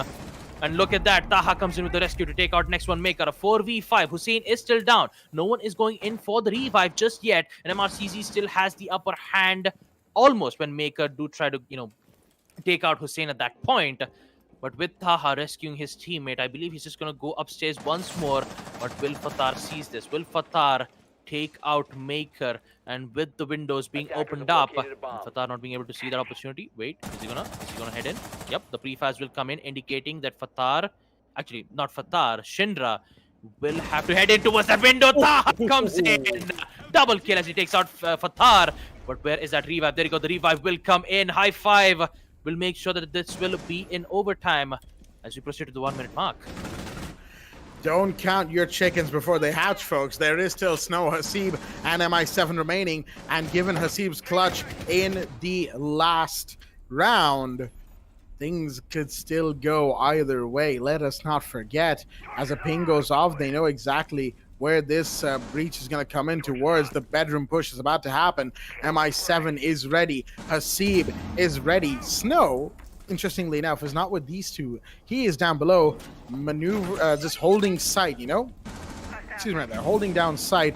Hasib, gotta be so careful. Pre-fires will come in from everywhere, and that is exactly what he is gonna have to be a little scared of, as he's gonna drop down Solarium stairs. So is the Jaeger. Shots fired from every angle. And now 12, 11 seconds. There goes the bloodbath. It's happening. MI7 and Hasib have found a couple. MI7 finds one more. It's 2-2. Somebody's from above. That's the lion gone. It's now a 2v1. Can it be a 2v0? Yes, it will be. MRCZ defended. Oh boy, that is quite the round for Mercenaries. It wasn't a 2v0, it remained a 2v1, but that doesn't matter. Diffuser was dropped, and there was no way it was going to get picked up right at the end there. I believe that was Taha who remained, and there was no time, no room to maneuver, and no place to get those kills. And that, of course, led the round loss for High Five. Mercenaries, like I said, don't count your chickens before they hatch. And that is exactly what happened. You can see Baba's, quite the shocked face right there as it goes. I know, Baba. I know. I wasn't quite believing what I was seeing either. But like I said, never underestimate Mercenaries. No matter how many players are left, no matter how long is left in the round, they might not win, 3 straight maps or lose 3 straight maps. I'm not really sure what their social media guy is all on about. But they are here to fight, and they are here to fight well. And that they have very, very well indeed. 2-1 on the map count. And folks, we're going to be going into map 4 in just a short while, of course. Once everything is set back properly and we go into the highlights to, just dissect this game a little bit more. Baba Gusta, take it away.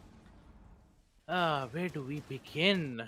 First half, High Five was very confident. Actually, yeah, High Five was very confident. Not even mention Taha was, playing very, very good as well, taking out both Maker and Snow. And also, when it comes to, in the second half, we did get to see how amazing Taha was when it comes to, removing, Maker and Snow in the process. But Hasib and MI7, the only 2 players who made that clutch happen. Not to mention Hasib, who made the 1v3 clutch in first floor bar and gaming. It was so close. And MRCZ manages to win both of those rounds and secure their win on Chalet. There were some particular places where Hussein was, excellently, performed his vertical lines of sight right into was the garage time. He did get most of those kills. And I believe on round 7, Hussein did miss his opportunity to eliminate MI7. And I thought he was going to do the same again on round 8, but he did not. Hussein was also performing, very well when it comes to the attack phase. He was getting good amount of early kills, which led MRCZ always started off in a 4v5 situation, and most of the time with the aggressors not being able to help out in his favor. It most probably, 2 rounds, which was on master bedroom and office, bar and gaming room, were the only 2 sites where High Five was very confident at winning those particular places. But most of I believe it was on round 10 and 12 where we did get to expect a lot of early peaks. And talk about the clutch possibilities, I'd say that MRCZ would win most of those clutch situations. High Five was very confident as well in the first half when they were winning most of those clutches, especially when Shinra was at 1v3 on Oregon.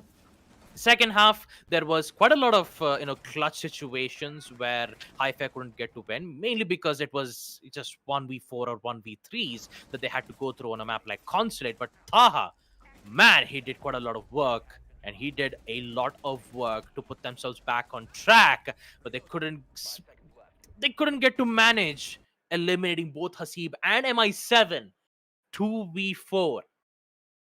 They lost a 2v4. High Five. That was almost about, like, we were about to witness overtime at this point when we got to realize that, but it's not. Mercenaries 7-5, 7-1 on Consulate and Chalet. They are in map point. The next map is going to be none other than Clubhouse, and this is MRCZ's pick. MRCZ's pick, map Clubhouse. You know what's more important than just that? The fact that they have now won 2 maps in a row. Yep. That is huge. A lot of momentum is currently on Mercenaries' side.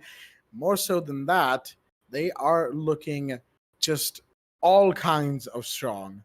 There is no way that Mercenaries is going to give out from here because they can only soar higher. High Five, on the other hand, will need to bring it back. Can they turn things around? Can we go for the decider map? We will find out on Clubhouse, map number 4, which will be live after a quick break. Stay tuned.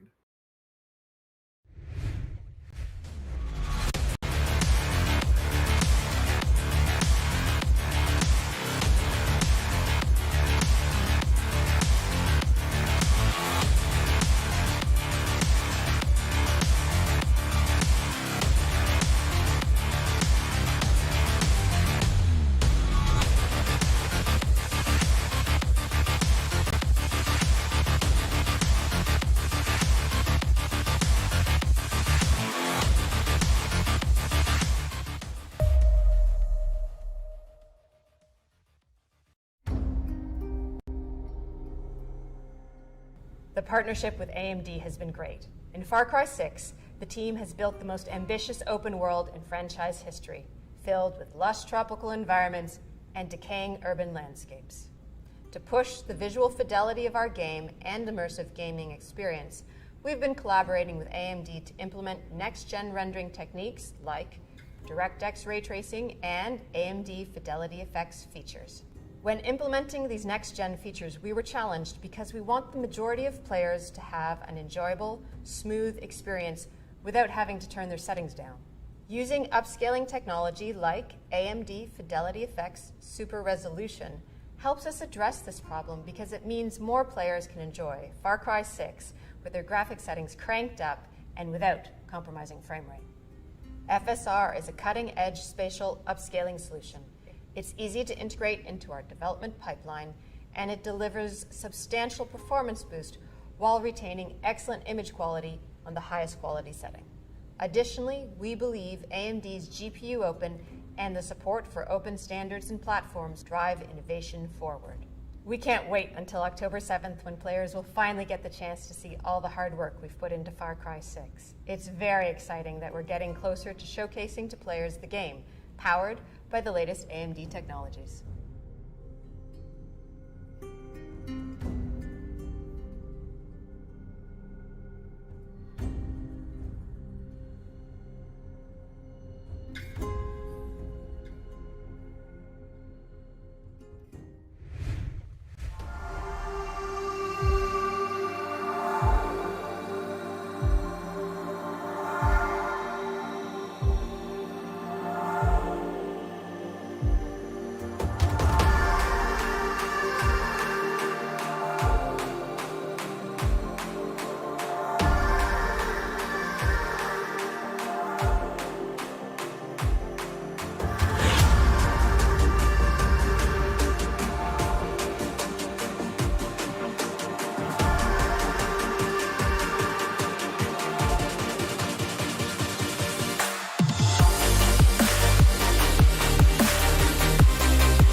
The partnership with AMD has been great. In Far Cry 6, the team has built the most ambitious open world in franchise history, filled with lush tropical environments and decaying urban landscapes. To push the visual fidelity of our game and immersive gaming experience, we've been collaborating with AMD to implement next-gen rendering techniques like DirectX ray tracing and AMD Fidelity Effects features. When implementing these next-gen features, we were challenged because we want the majority of players to have an enjoyable, smooth experience without having to turn their settings down. Using upscaling technology like AMD Fidelity Effects Super Resolution helps us address this problem because it means more players can enjoy Far Cry 6 with their graphic settings cranked up and without compromising frame rate. FSR is a cutting-edge spatial upscaling solution. It's easy to integrate into our development pipeline, and it delivers substantial performance boost while retaining excellent image quality on the highest quality setting. Additionally, we believe AMD's GPU Open and the support for open standards and platforms drive innovation forward.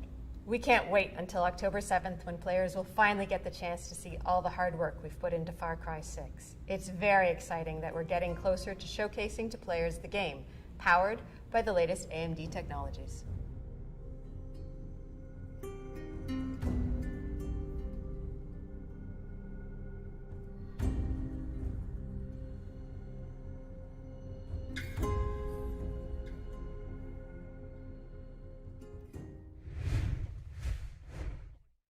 Alrighty then, ladies and gentlemen, welcome back to the AMD, the Esports Club Challenger Series 1, supported by Ubisoft, here with your host Blackjack and Babagusta, as we are here for the grand finals, map number 4. That is correct. We have had 3 solid maps of Rainbow Six Siege so far. 7-5 to High 5 on map 1, 7-2, map 1 was Oregon, by the way, 7-1 to Mercenaries on Consulate, and 7-5 to Mercenaries on Chalet, which leaves us for one more map, well, 2 more to be specific, and that is, of course, Clubhouse. Pre-decider, penultimate map, and we will go right into the match itself as it is live, folks. So let us not waste any more time and go straight in to the ban phase, starting us off with Mercenaries on the defense on Clubhouse. I believe we all know what could potentially happen, as Thatcher will be banned.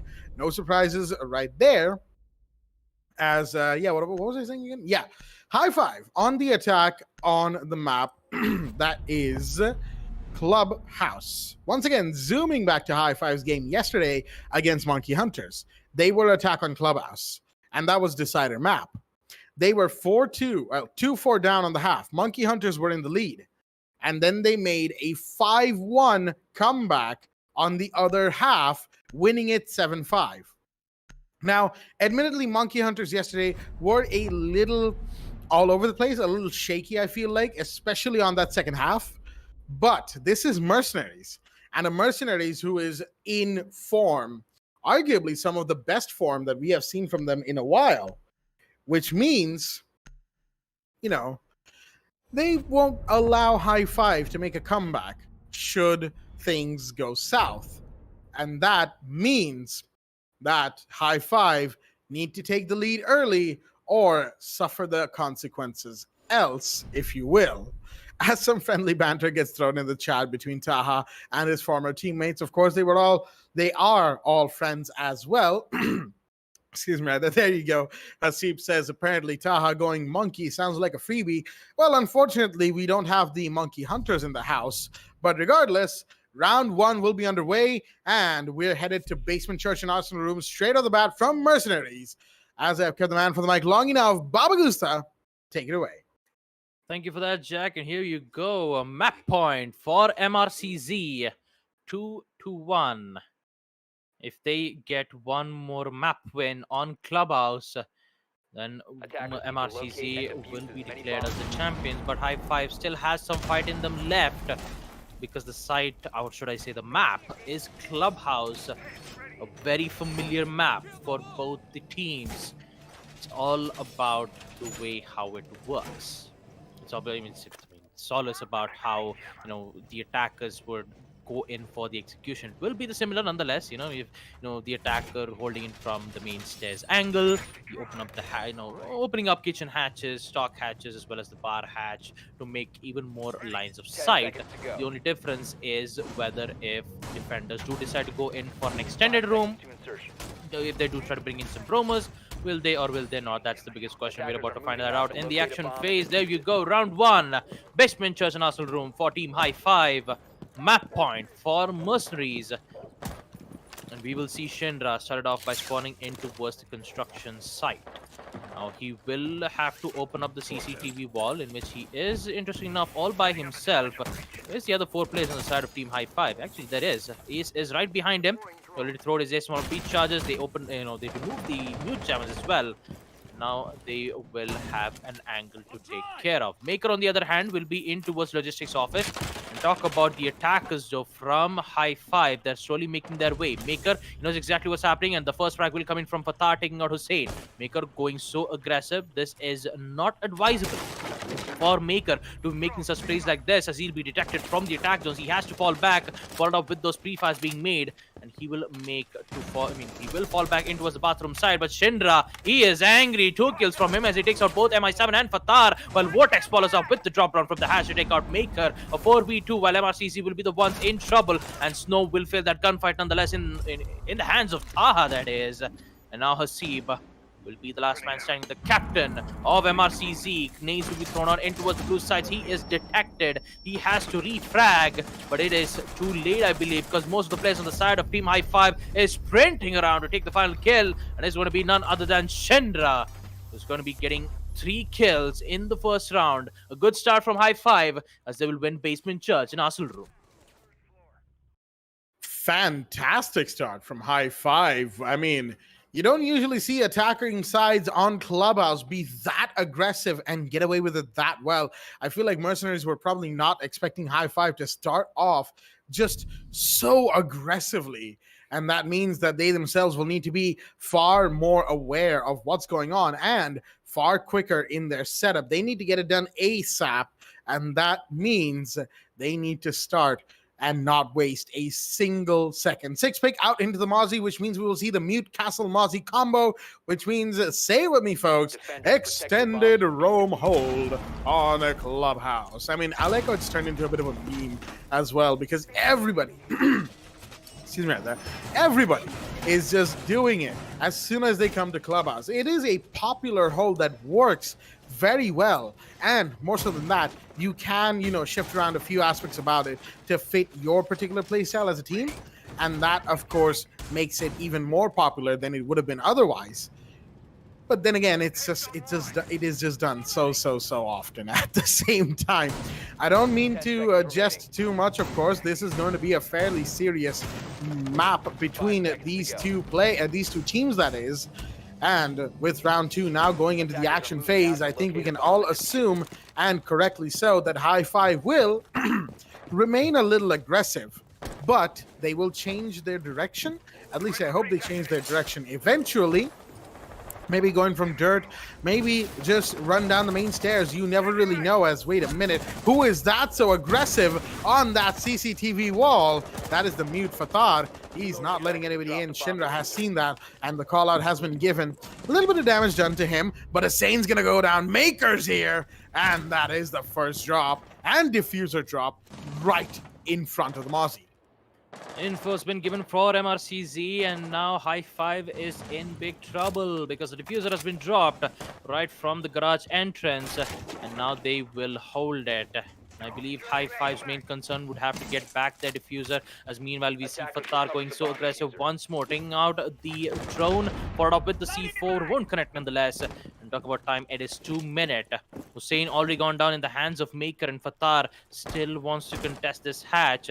I really don't think that this is a good idea for MRCC. They are confident in dealing with those angles, and a Vidwi will make sure that they will be punished because of it. Maker goes down, and Equalizer comes in 4-4, and now they're slowly making their way in towards the site on Basement Church and Arsenal Room. Not looking too good for MRCZ, although with the early frags being given, it's been also taken in the hands of High 5. Once again, the man count equalizer, but wait a minute, Shinra's already in for the plant. They are already in for the plant. MRCZ, where were you? Well, there they are. Hasib's gonna find Taha, but Snow's gonna get taken out. Meanwhile, Vortex goes down to MI7, and the plant is still going off from Shinra inside of Church. He needs to hold that down. They could have had this plant up by now. As a vid, we will find MI7. It's a 2v2. Shinra, where is he going? Trying to cover for his teammate, I assume, as Hasib is still trying to get a kill on that thermite of Vidwi. His position is given away, but Shinra will find Fathar. It's a 2v1, and now he does go for the plant. Hasib, in the meanwhile, is trying to find one. Can he get the thermite? No, not quite. It's a post plant, and there we go. He outmaneuvers, the thermite of Vidwi down, and now it is all up to Shinra to hold this down for his team. Does he know where the Malusi is? He does now. Peeks and gets it, and that is the second attack around, now going the way of High Five. They are definitely not going to be taking the previous match lying down. Consulate and Chalet, weren't exactly the best maps for High Five, even though they put up a really good performance on Chalet. MRCZ still won out both. And given that High Five are now 1-2 down on the map count, they want this match, and they are playing in a way that I don't think, we were quite ready for. Not me specifically, because their play on Chalet was a little bit more reserved. Aggressive, yes, but still slightly more reserved than this. But now they are making reads. They are making plays. They are looking strong. Strong indeed. Talk about High Five getting their 2 attack rounds. Basement Church and Arsenal room, they will make sure that they would be in a solid lead in the first half. 2 attack wins.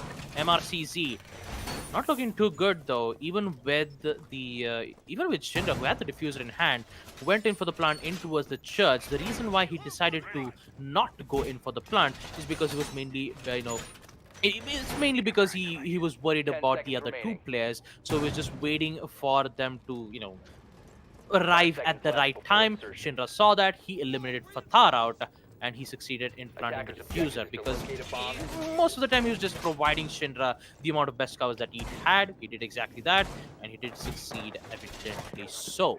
And now, talk about round 3, the side being on second for CCTV and cash room. Things will be even more tougher for MRCZ unless if they have something else to say. And when I say something else to say, I'd say Maker, because he was the one who got an early peek.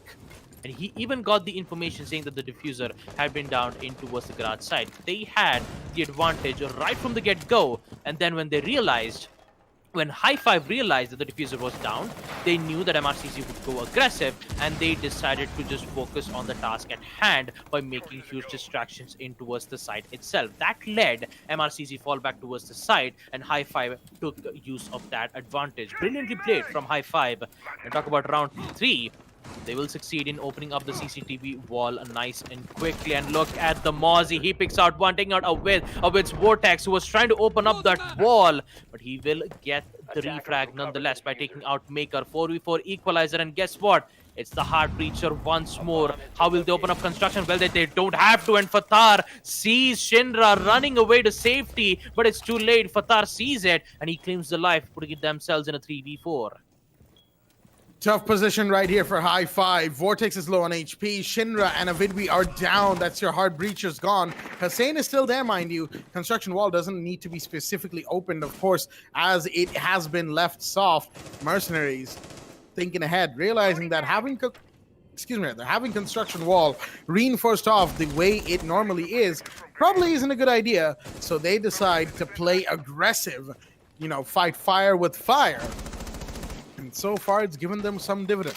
Maker, of course, being as he is, he decided to go for a peek and a half. And, Hussein, he does not know how close he was to actually getting somebody through the CCTV window. He's in second to vault in, and peek challenged the Mira. Why would you do that? Hasib's going to take that one easily. Can he get a second? No, not quite. Damage done to Taha, as he is going to get the soft breach done.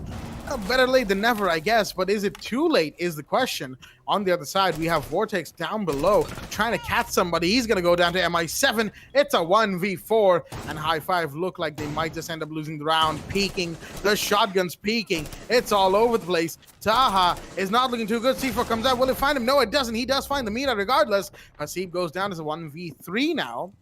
MI7, Snow, and Star. One is, well, okay, I was about to say one is relatively close, but it did not matter as the Jaeger shooting all the way from that red corridor Mira window is going to have, is going to give, MRCZ their first round in this half and in this map. They needed a round and they have gotten one.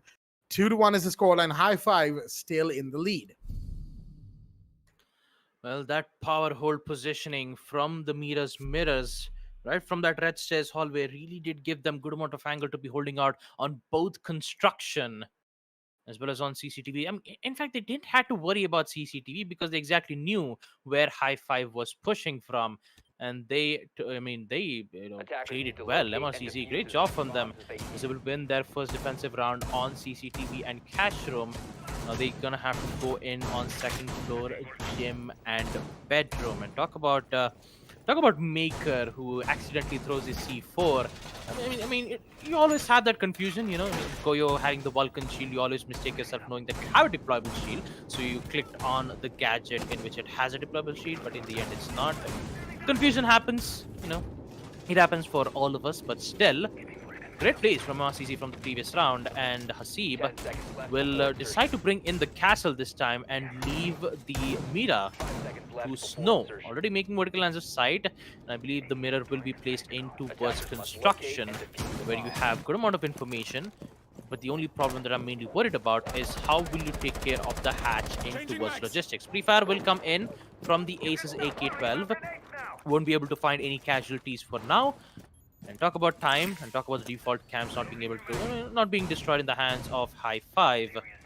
Things are about to get hot as Hussein opens up the window in towards the in towards the main stairs window.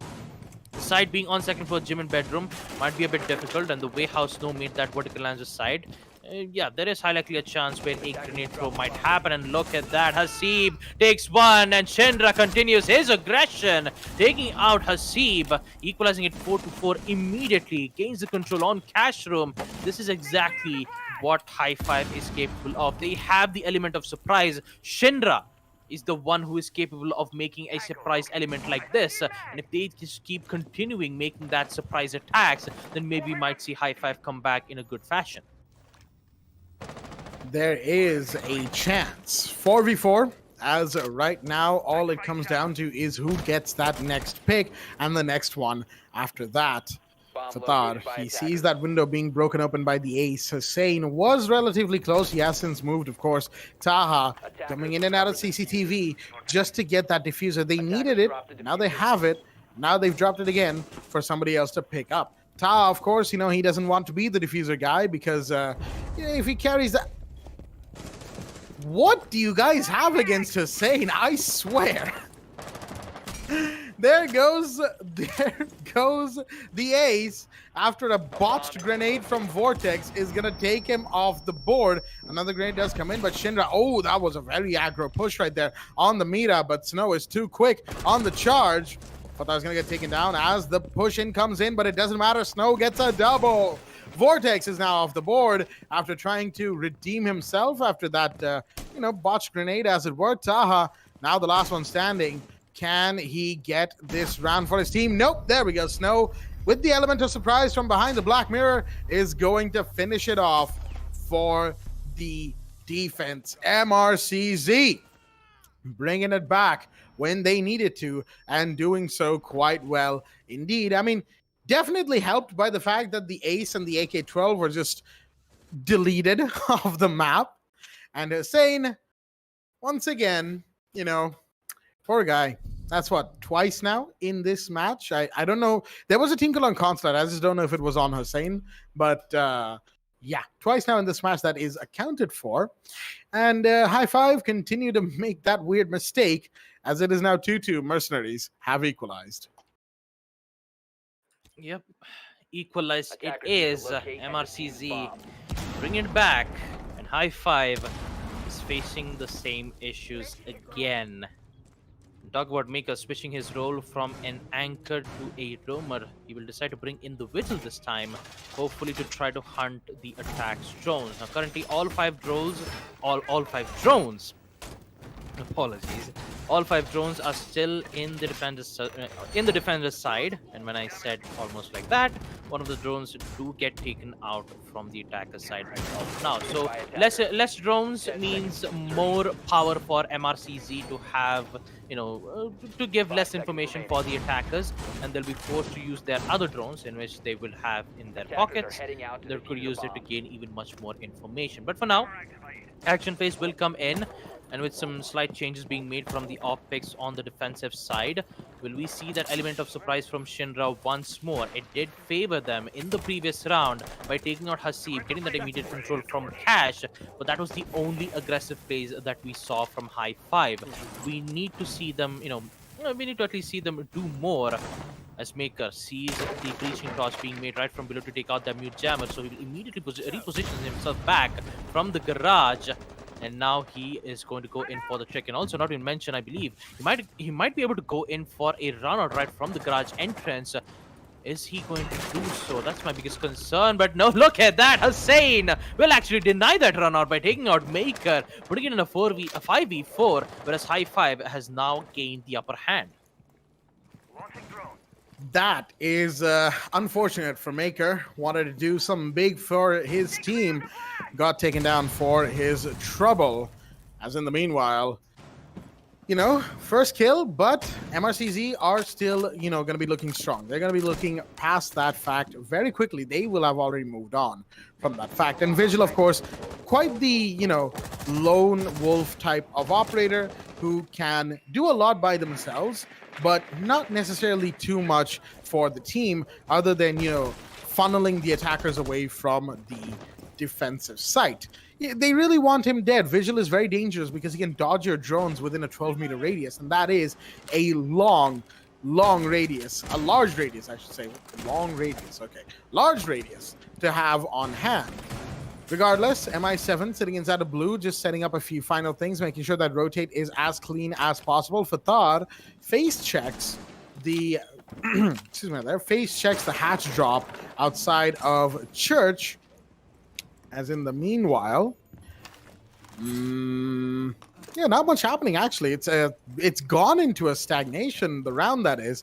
Things have been happening, breaches have been being taken care of, and all of that stuff that we normally see. But wait a minute, Vortex hasn't done much verticality just yet. That's a little odd to say the least. As Fatar is going to see one drop, there's the shotgun play onto one. Can he get the second? No, not quite. Why would you repick that? Hussein is still up there. Shinra finds one. That's a C-Bub with the ward as well. Suddenly it's a 4v2, and it's up to MI7 and Snow looking to get this round for themselves, despite the fact that they have lost some really important bodies right now.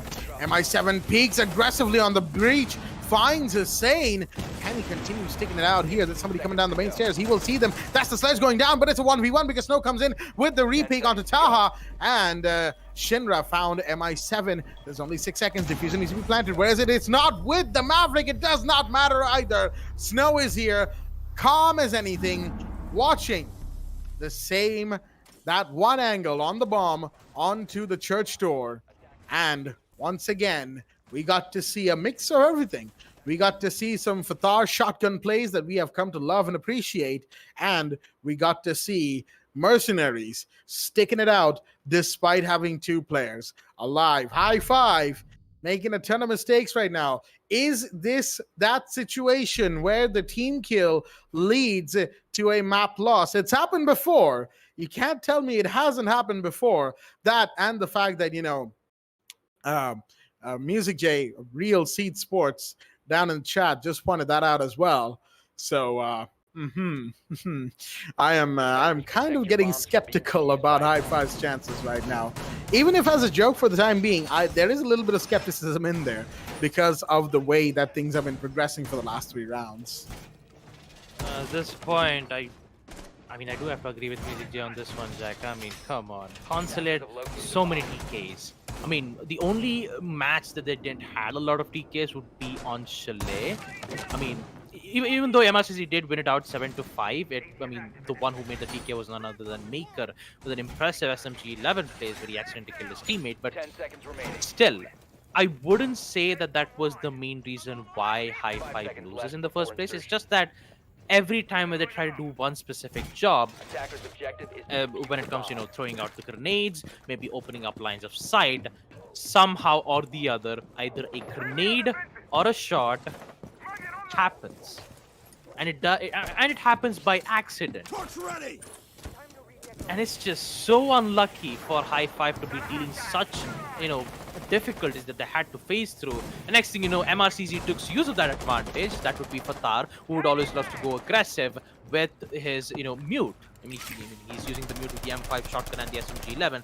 Let's not forget about Maker, who was doing most of the aggressive plays as the defender, but it's quite interesting to see Hasib just switch his role from an anchor to a roamer. So we will see Hasib playing as a roamer this time, but wait a minute, we will see him MI7 contesting against Hussein right from the lounge entrance. For now, he'll just fall back. The drone will be giving away his positioning.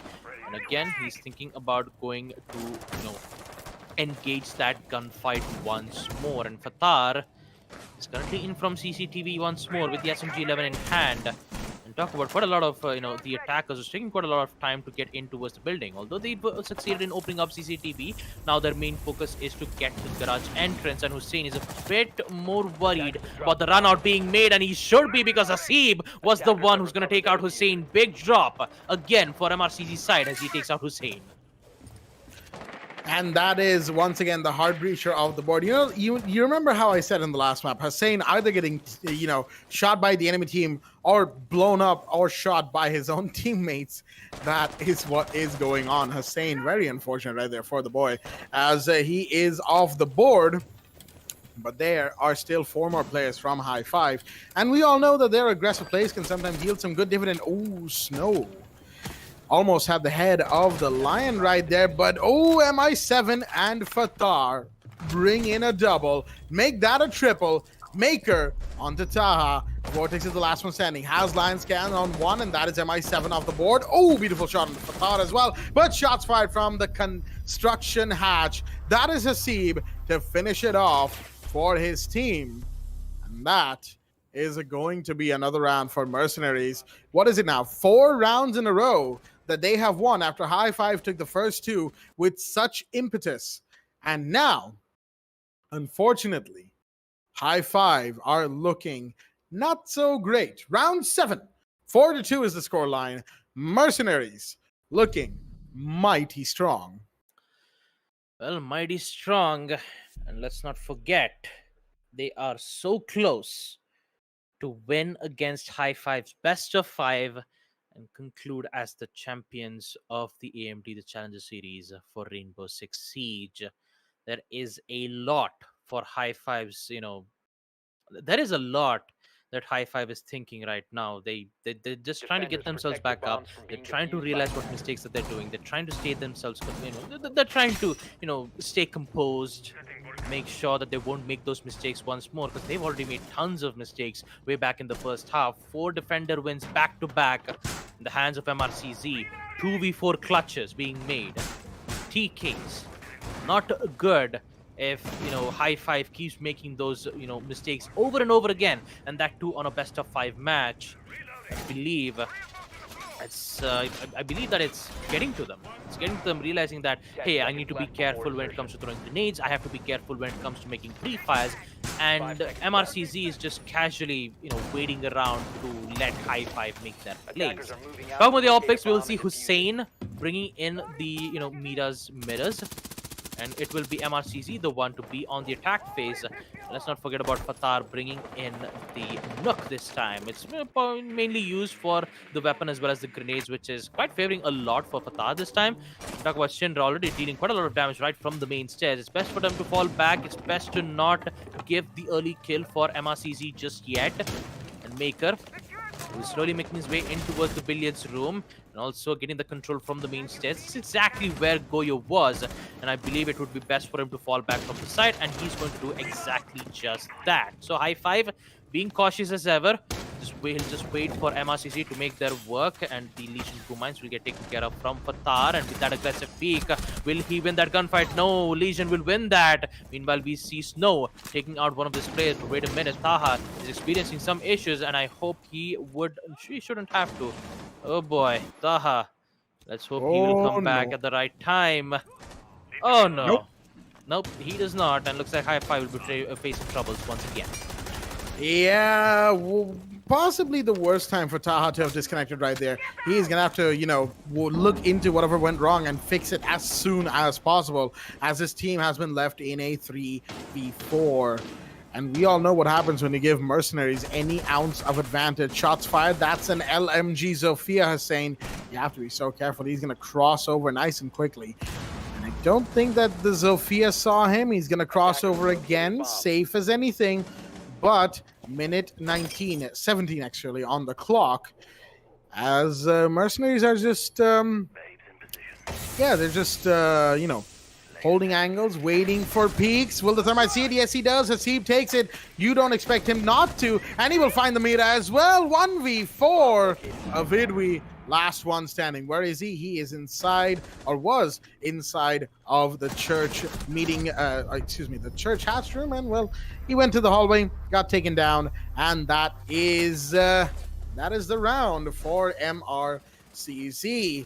Once again, that disconnect from Taha, unfortunately, was just not good for them. It's a 5-2 right now, and of course, the pause has been requested because Taha needs to reconnect as soon as possible, as you can see on your screens right here.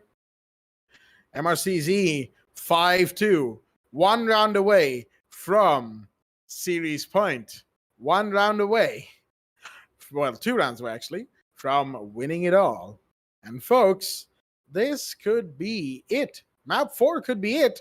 And while, of course, it won't have been 3 maps in the match, I feel like, Mercenaries would still be pretty happy with their result here today. So far, what we have seen from them has been pretty good. Very good for that matter. Their defense, fantastic stuff.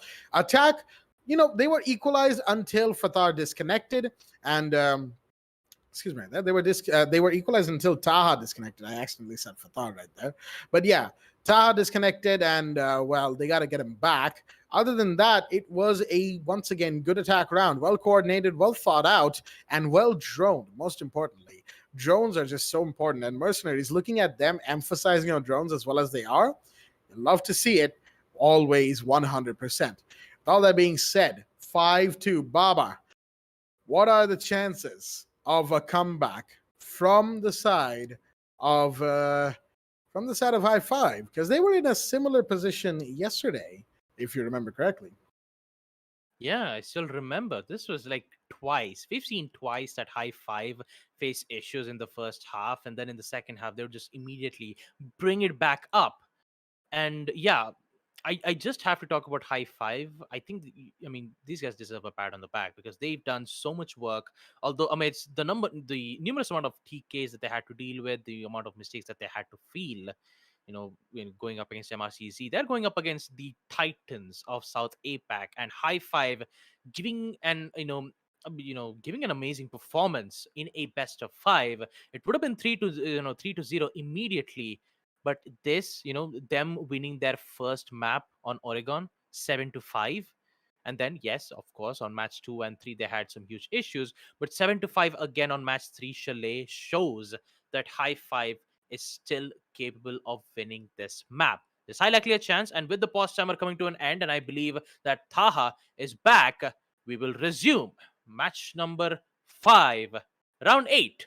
The site for Team High Five to be defending will be on Basement Church and Arsenal Room once again. High Five, their final chance to bring this match back up.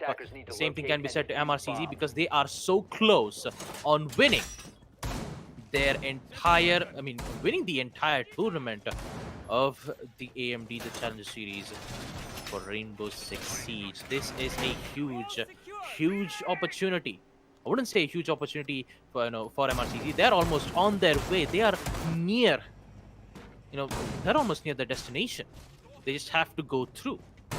It's just that High Five has been placing blockades round after round, and now they are facing problems on the defensive side. Previous round, High Five almost 5 got it. seconds to go. It was just Hasib who just kept eliminating players over and over again. One, which was Shinra, who was in the hatch in towards kitchen. He thought that the hatch was closed, but it wasn't. Second, Hasib. Sorry, not Hasib. I'd say that it was Hussein, who went in, very aggressive right from the hallways to try to contest Hasib from the hatch. That did not happen. And now, Mercenaries, big lead, 5-2. 2 more rounds for two more rounds for MRCC to win it, and 4 more rounds for High Five to put themselves on match point. It is a lot for High Five to be talking about. We've seen them make countless numbers of comebacks, and in second half, they did it twice. Can they do it once more? This comeback is going to be tough. Should High Five be able to pull it off, it will be absolutely, absolutely insane. However, things are still not looking too good for the side of the defense. They have plenty of work to do, and they will need to do it with nearly no errors from their side. As after all, it's Mercenaries, not Monkey Hunters.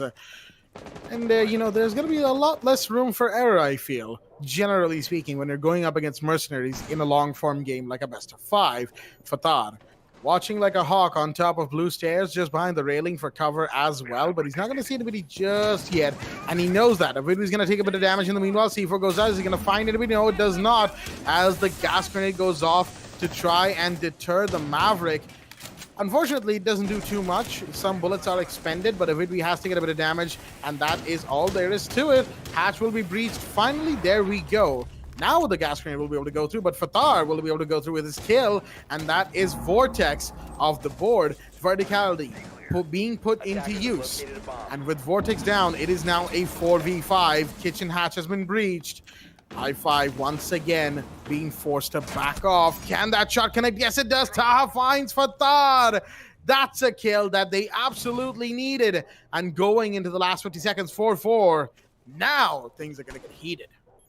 It will be heated, of course. And talk about High Five still defending the side.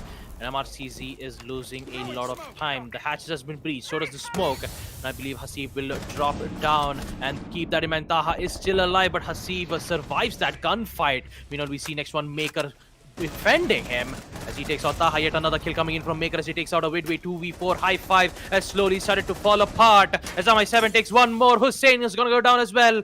And this all goes down to Shinra, the man with the surprise element, to take out MI7. Another drop, another kill from Hasib. They has to go in for the drop down. They only have 10 seconds left to make this for the push. This can happen. Shinra doesn't know that there is one player pushing into us, and that's going to be Snow to take out Shinra. And there you have it. MRCZ will be in match point against High Five. 6-2. Great attempt from Shinra. He did showed what his surprise. He did show his surprise element. He almost dropped down the diffuser. Only he had to do was just take care of where Sophia's location was, and if he did, then I would have said that High Five would have stole the round away 3-5. It would have happened 3-5. But the players on the side of High Five didn't had much players to begin with. 4 players were already down. Shinra, he did all he could, but evidently it wasn't enough. Now with it, we will see Mercenaries in match point once more. 6-2 series point. The site will be on second floor CCTV and cash room. Will this be the end of High Five? Let's find out. 6-2. Mercenaries looking stronger than ever before. Well, arguably, yes. Okay. Let's not say stronger than ever before. I think their strongest was, back in SA National Stage 2. However, of course, there are still things that need to be taken care of from their end, more specifically High Five and one more round. They are on series point, and they are looking mighty strong. High Five I don't know. I don't know about this comeback. We talk about it a lot. However, Attackers are you know, moving to defuse a bomb. it's not gonna look too good for them. High five, that is, if they just don't make this comeback here. It's gonna take a lot, just a ridiculous amount. Some would say nearly impossible after having played 3 maps, 2 of which went all the way to 7-5, and now here up to 6-2. Consulate, just again, Consulate was just high five. I don't even know what that was from high five. We dubbed it, high five's bizarre adventure. Let's just keep it at that. In the meanwhile, we're just gonna zoom back into this match. Mute Jammer will be taken care of. There we go. MI7 gets it done. Thermite Breach will happen. Nice and bright. And MRCZ, wait a minute, they're in here. And they are looking for these kills. No, Taha and Avid, we will shut them down as soon as possible. Unfortunate. Avid only barely survives that, mind you. However, Diffuser has been dropped, and now it's a 3v5. Well, 2v5 as Vortex takes out Snow. This is a huge drop from High Five. The aggressiveness from MRCZ will eventually pay their price. But there's still 2 players left. MI7 and Maker are still alive. And guess what? MI7 goes very aggressive. Prone Peak is going to go down as well. But it's too late as Vortex comes into the final kill to take out MI7. And there you go. High Five will survive the round on second floor. CCTV and Cash. Failed attempt in an aggressive push from Hasib and Snow. Actually, Hasib and Fatar, I guess. But yeah, 3-6. 3 more rounds for High Five to survive. Will MRCZ do the same aggressive push once more, or will they play it strategically and wait for the timer to go down? Again, not a good way for giving away free round wins for High Five like this, knowing that they are 3 rounds away to putting themselves back. And if they make one more mistake, just like they did in the previous round, rushes, not favoring in any one of these players. I mean, not of any one of these teams, I mean. And I think it's best to not go in for the rush and just go it nice and easy. Drones works. I mean, drone works.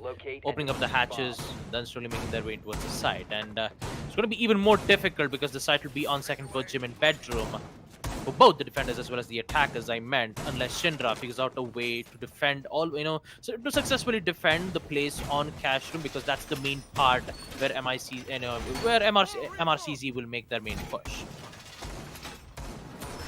Well, given everything we've seen so far from Mercenariez, I don't know, maybe we might end up with another round going the way of High Five. Now, I know I've said that a lot, and I have had to eat my words quite consistently today, but let's not get too ahead of ourselves, right? Just like I said, don't count your chickens before they hatched, and I said that once, and it worked for Mercenariez. Let's just see if it works for High Five. We're on the we're on the prediction arc of this anime that is this finals, folks. As in the meanwhile, the chat over there is on the pizza arc, I guess. Right now, Snow on the garage door, just looking to make some clearance in there, and he will just walk right in. All right, then he's got a drone, obviously, going ahead. Some markers will come out, but Snow, you need to watch garage window. He won't. Shindra takes him down as Vortex takes a bit of damage. He was the one being pinged, but it does not matter as the Zofia is the first one down. And now it's a 5v4. 5v4, MRCZ.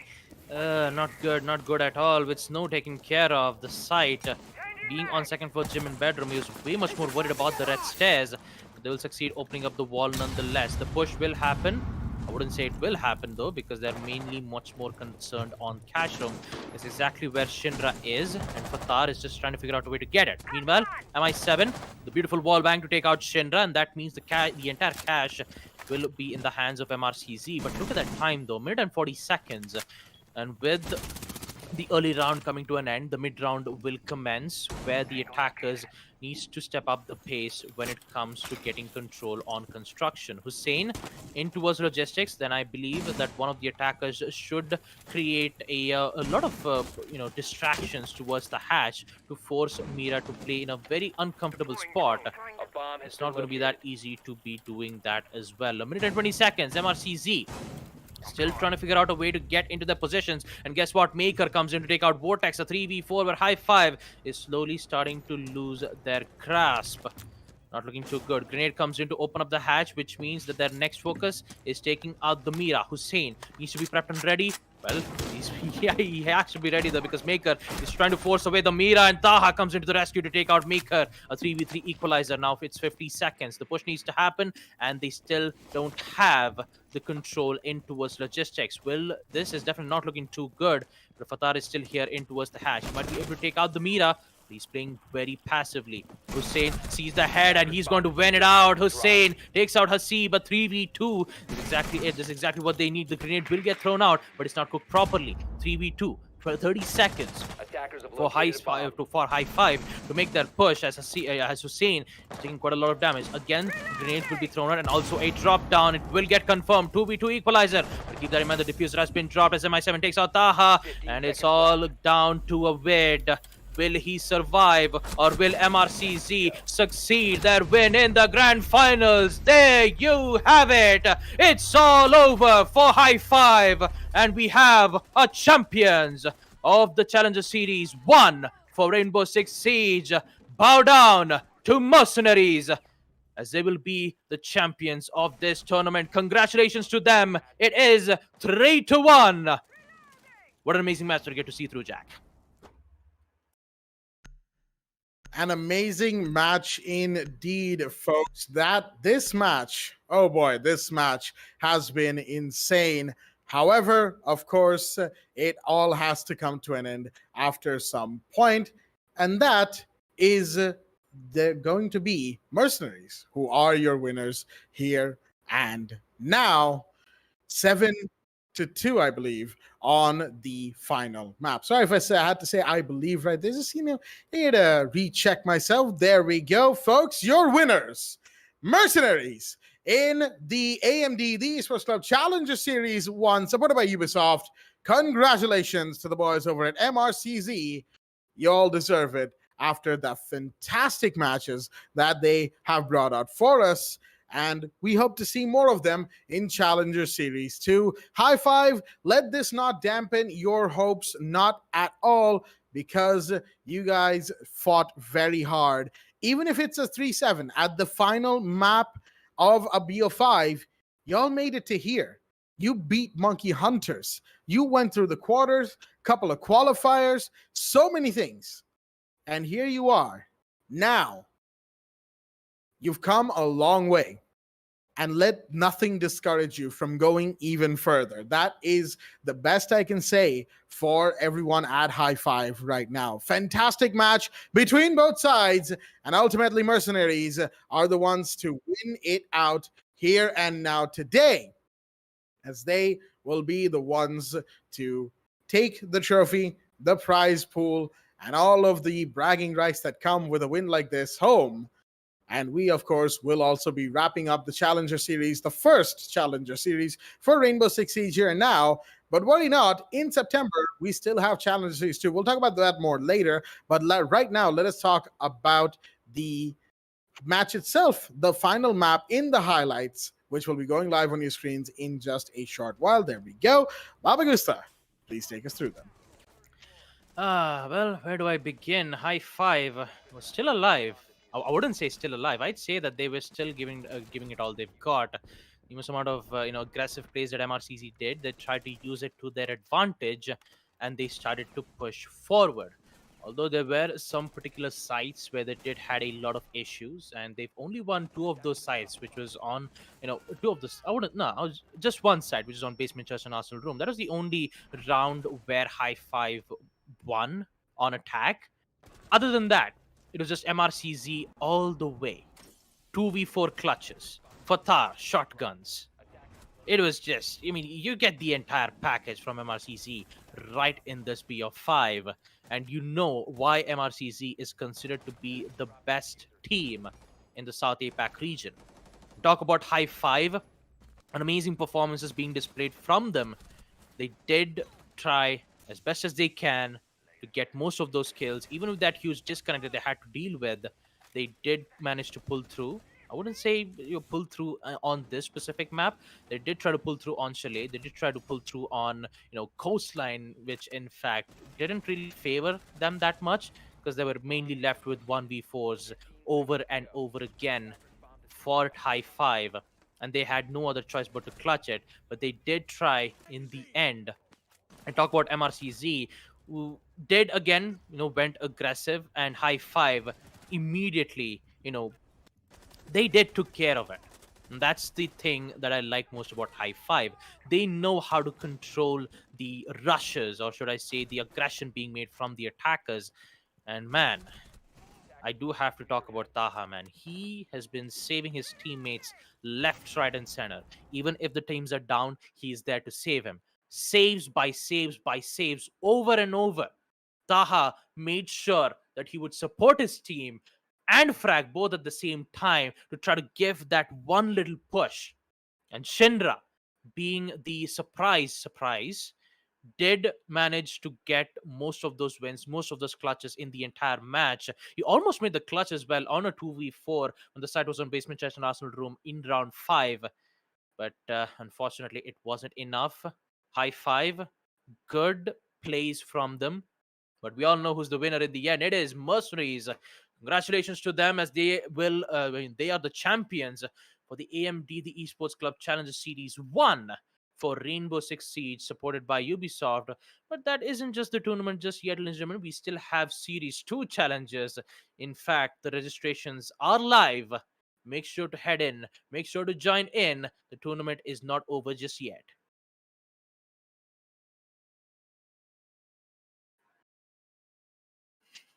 Well then, I accidentally forgot that I was muted right there, folks. Forgive me for that. But yeah, like I was saying, links are down in the description below. They are in the Esports Club Discord. They are also over on social media and will be reposted as in the upcoming days. So keep your eyes out for that, that is. And with all that being said, we hope to see you back for Challenger Series 2, all of our viewers, all of our players, as the tournament will resume under its second season, I guess, season 2 of this anime that we are currently part of. As that is going to be it for AMD, the Esports Club Challenger Series 1, supported by Ubisoft, and that is going to be it from myself, Blackjack, my co-host Baba Gusta, and our production staff, admins in the back end. Everybody did a fantastic job. So, major shout outs to them. Without them, none of this is possible, of course. And we will be seeing you when Challenger Series 2 gets underway. Until then, stay tuned, stay hydrated, and good night.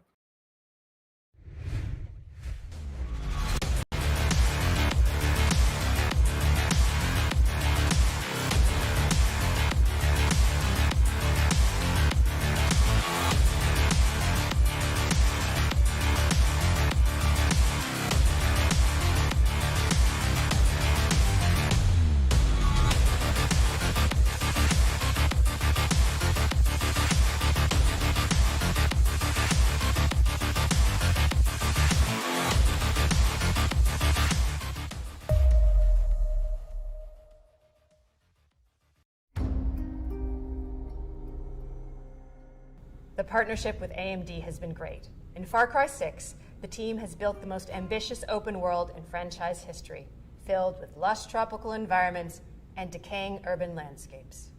To push the visual fidelity of our game and immersive gaming experience, we've been collaborating with AMD to implement next-gen rendering techniques like DirectX ray tracing and AMD Fidelity Effects features. When implementing these next-gen features, we were challenged because we want the majority of players to have an enjoyable, smooth experience without having to turn their settings down. Using upscaling technology like AMD Fidelity Effects Super Resolution helps us address this problem because it means more players can enjoy Far Cry 6 with their graphic settings cranked up and without compromising frame rate. FSR is a cutting-edge spatial upscaling solution. It's easy to integrate into our development pipeline, and it delivers substantial performance boost while retaining excellent image quality on the highest quality setting. Additionally, we believe AMD's GPU Open and the support for open standards and platforms drive innovation forward. We can't wait until October 7th when players will finally get the chance to see all the hard work we've put into Far Cry 6. It's very exciting that we're getting closer to showcasing to players the game, powered by the latest AMD technologies.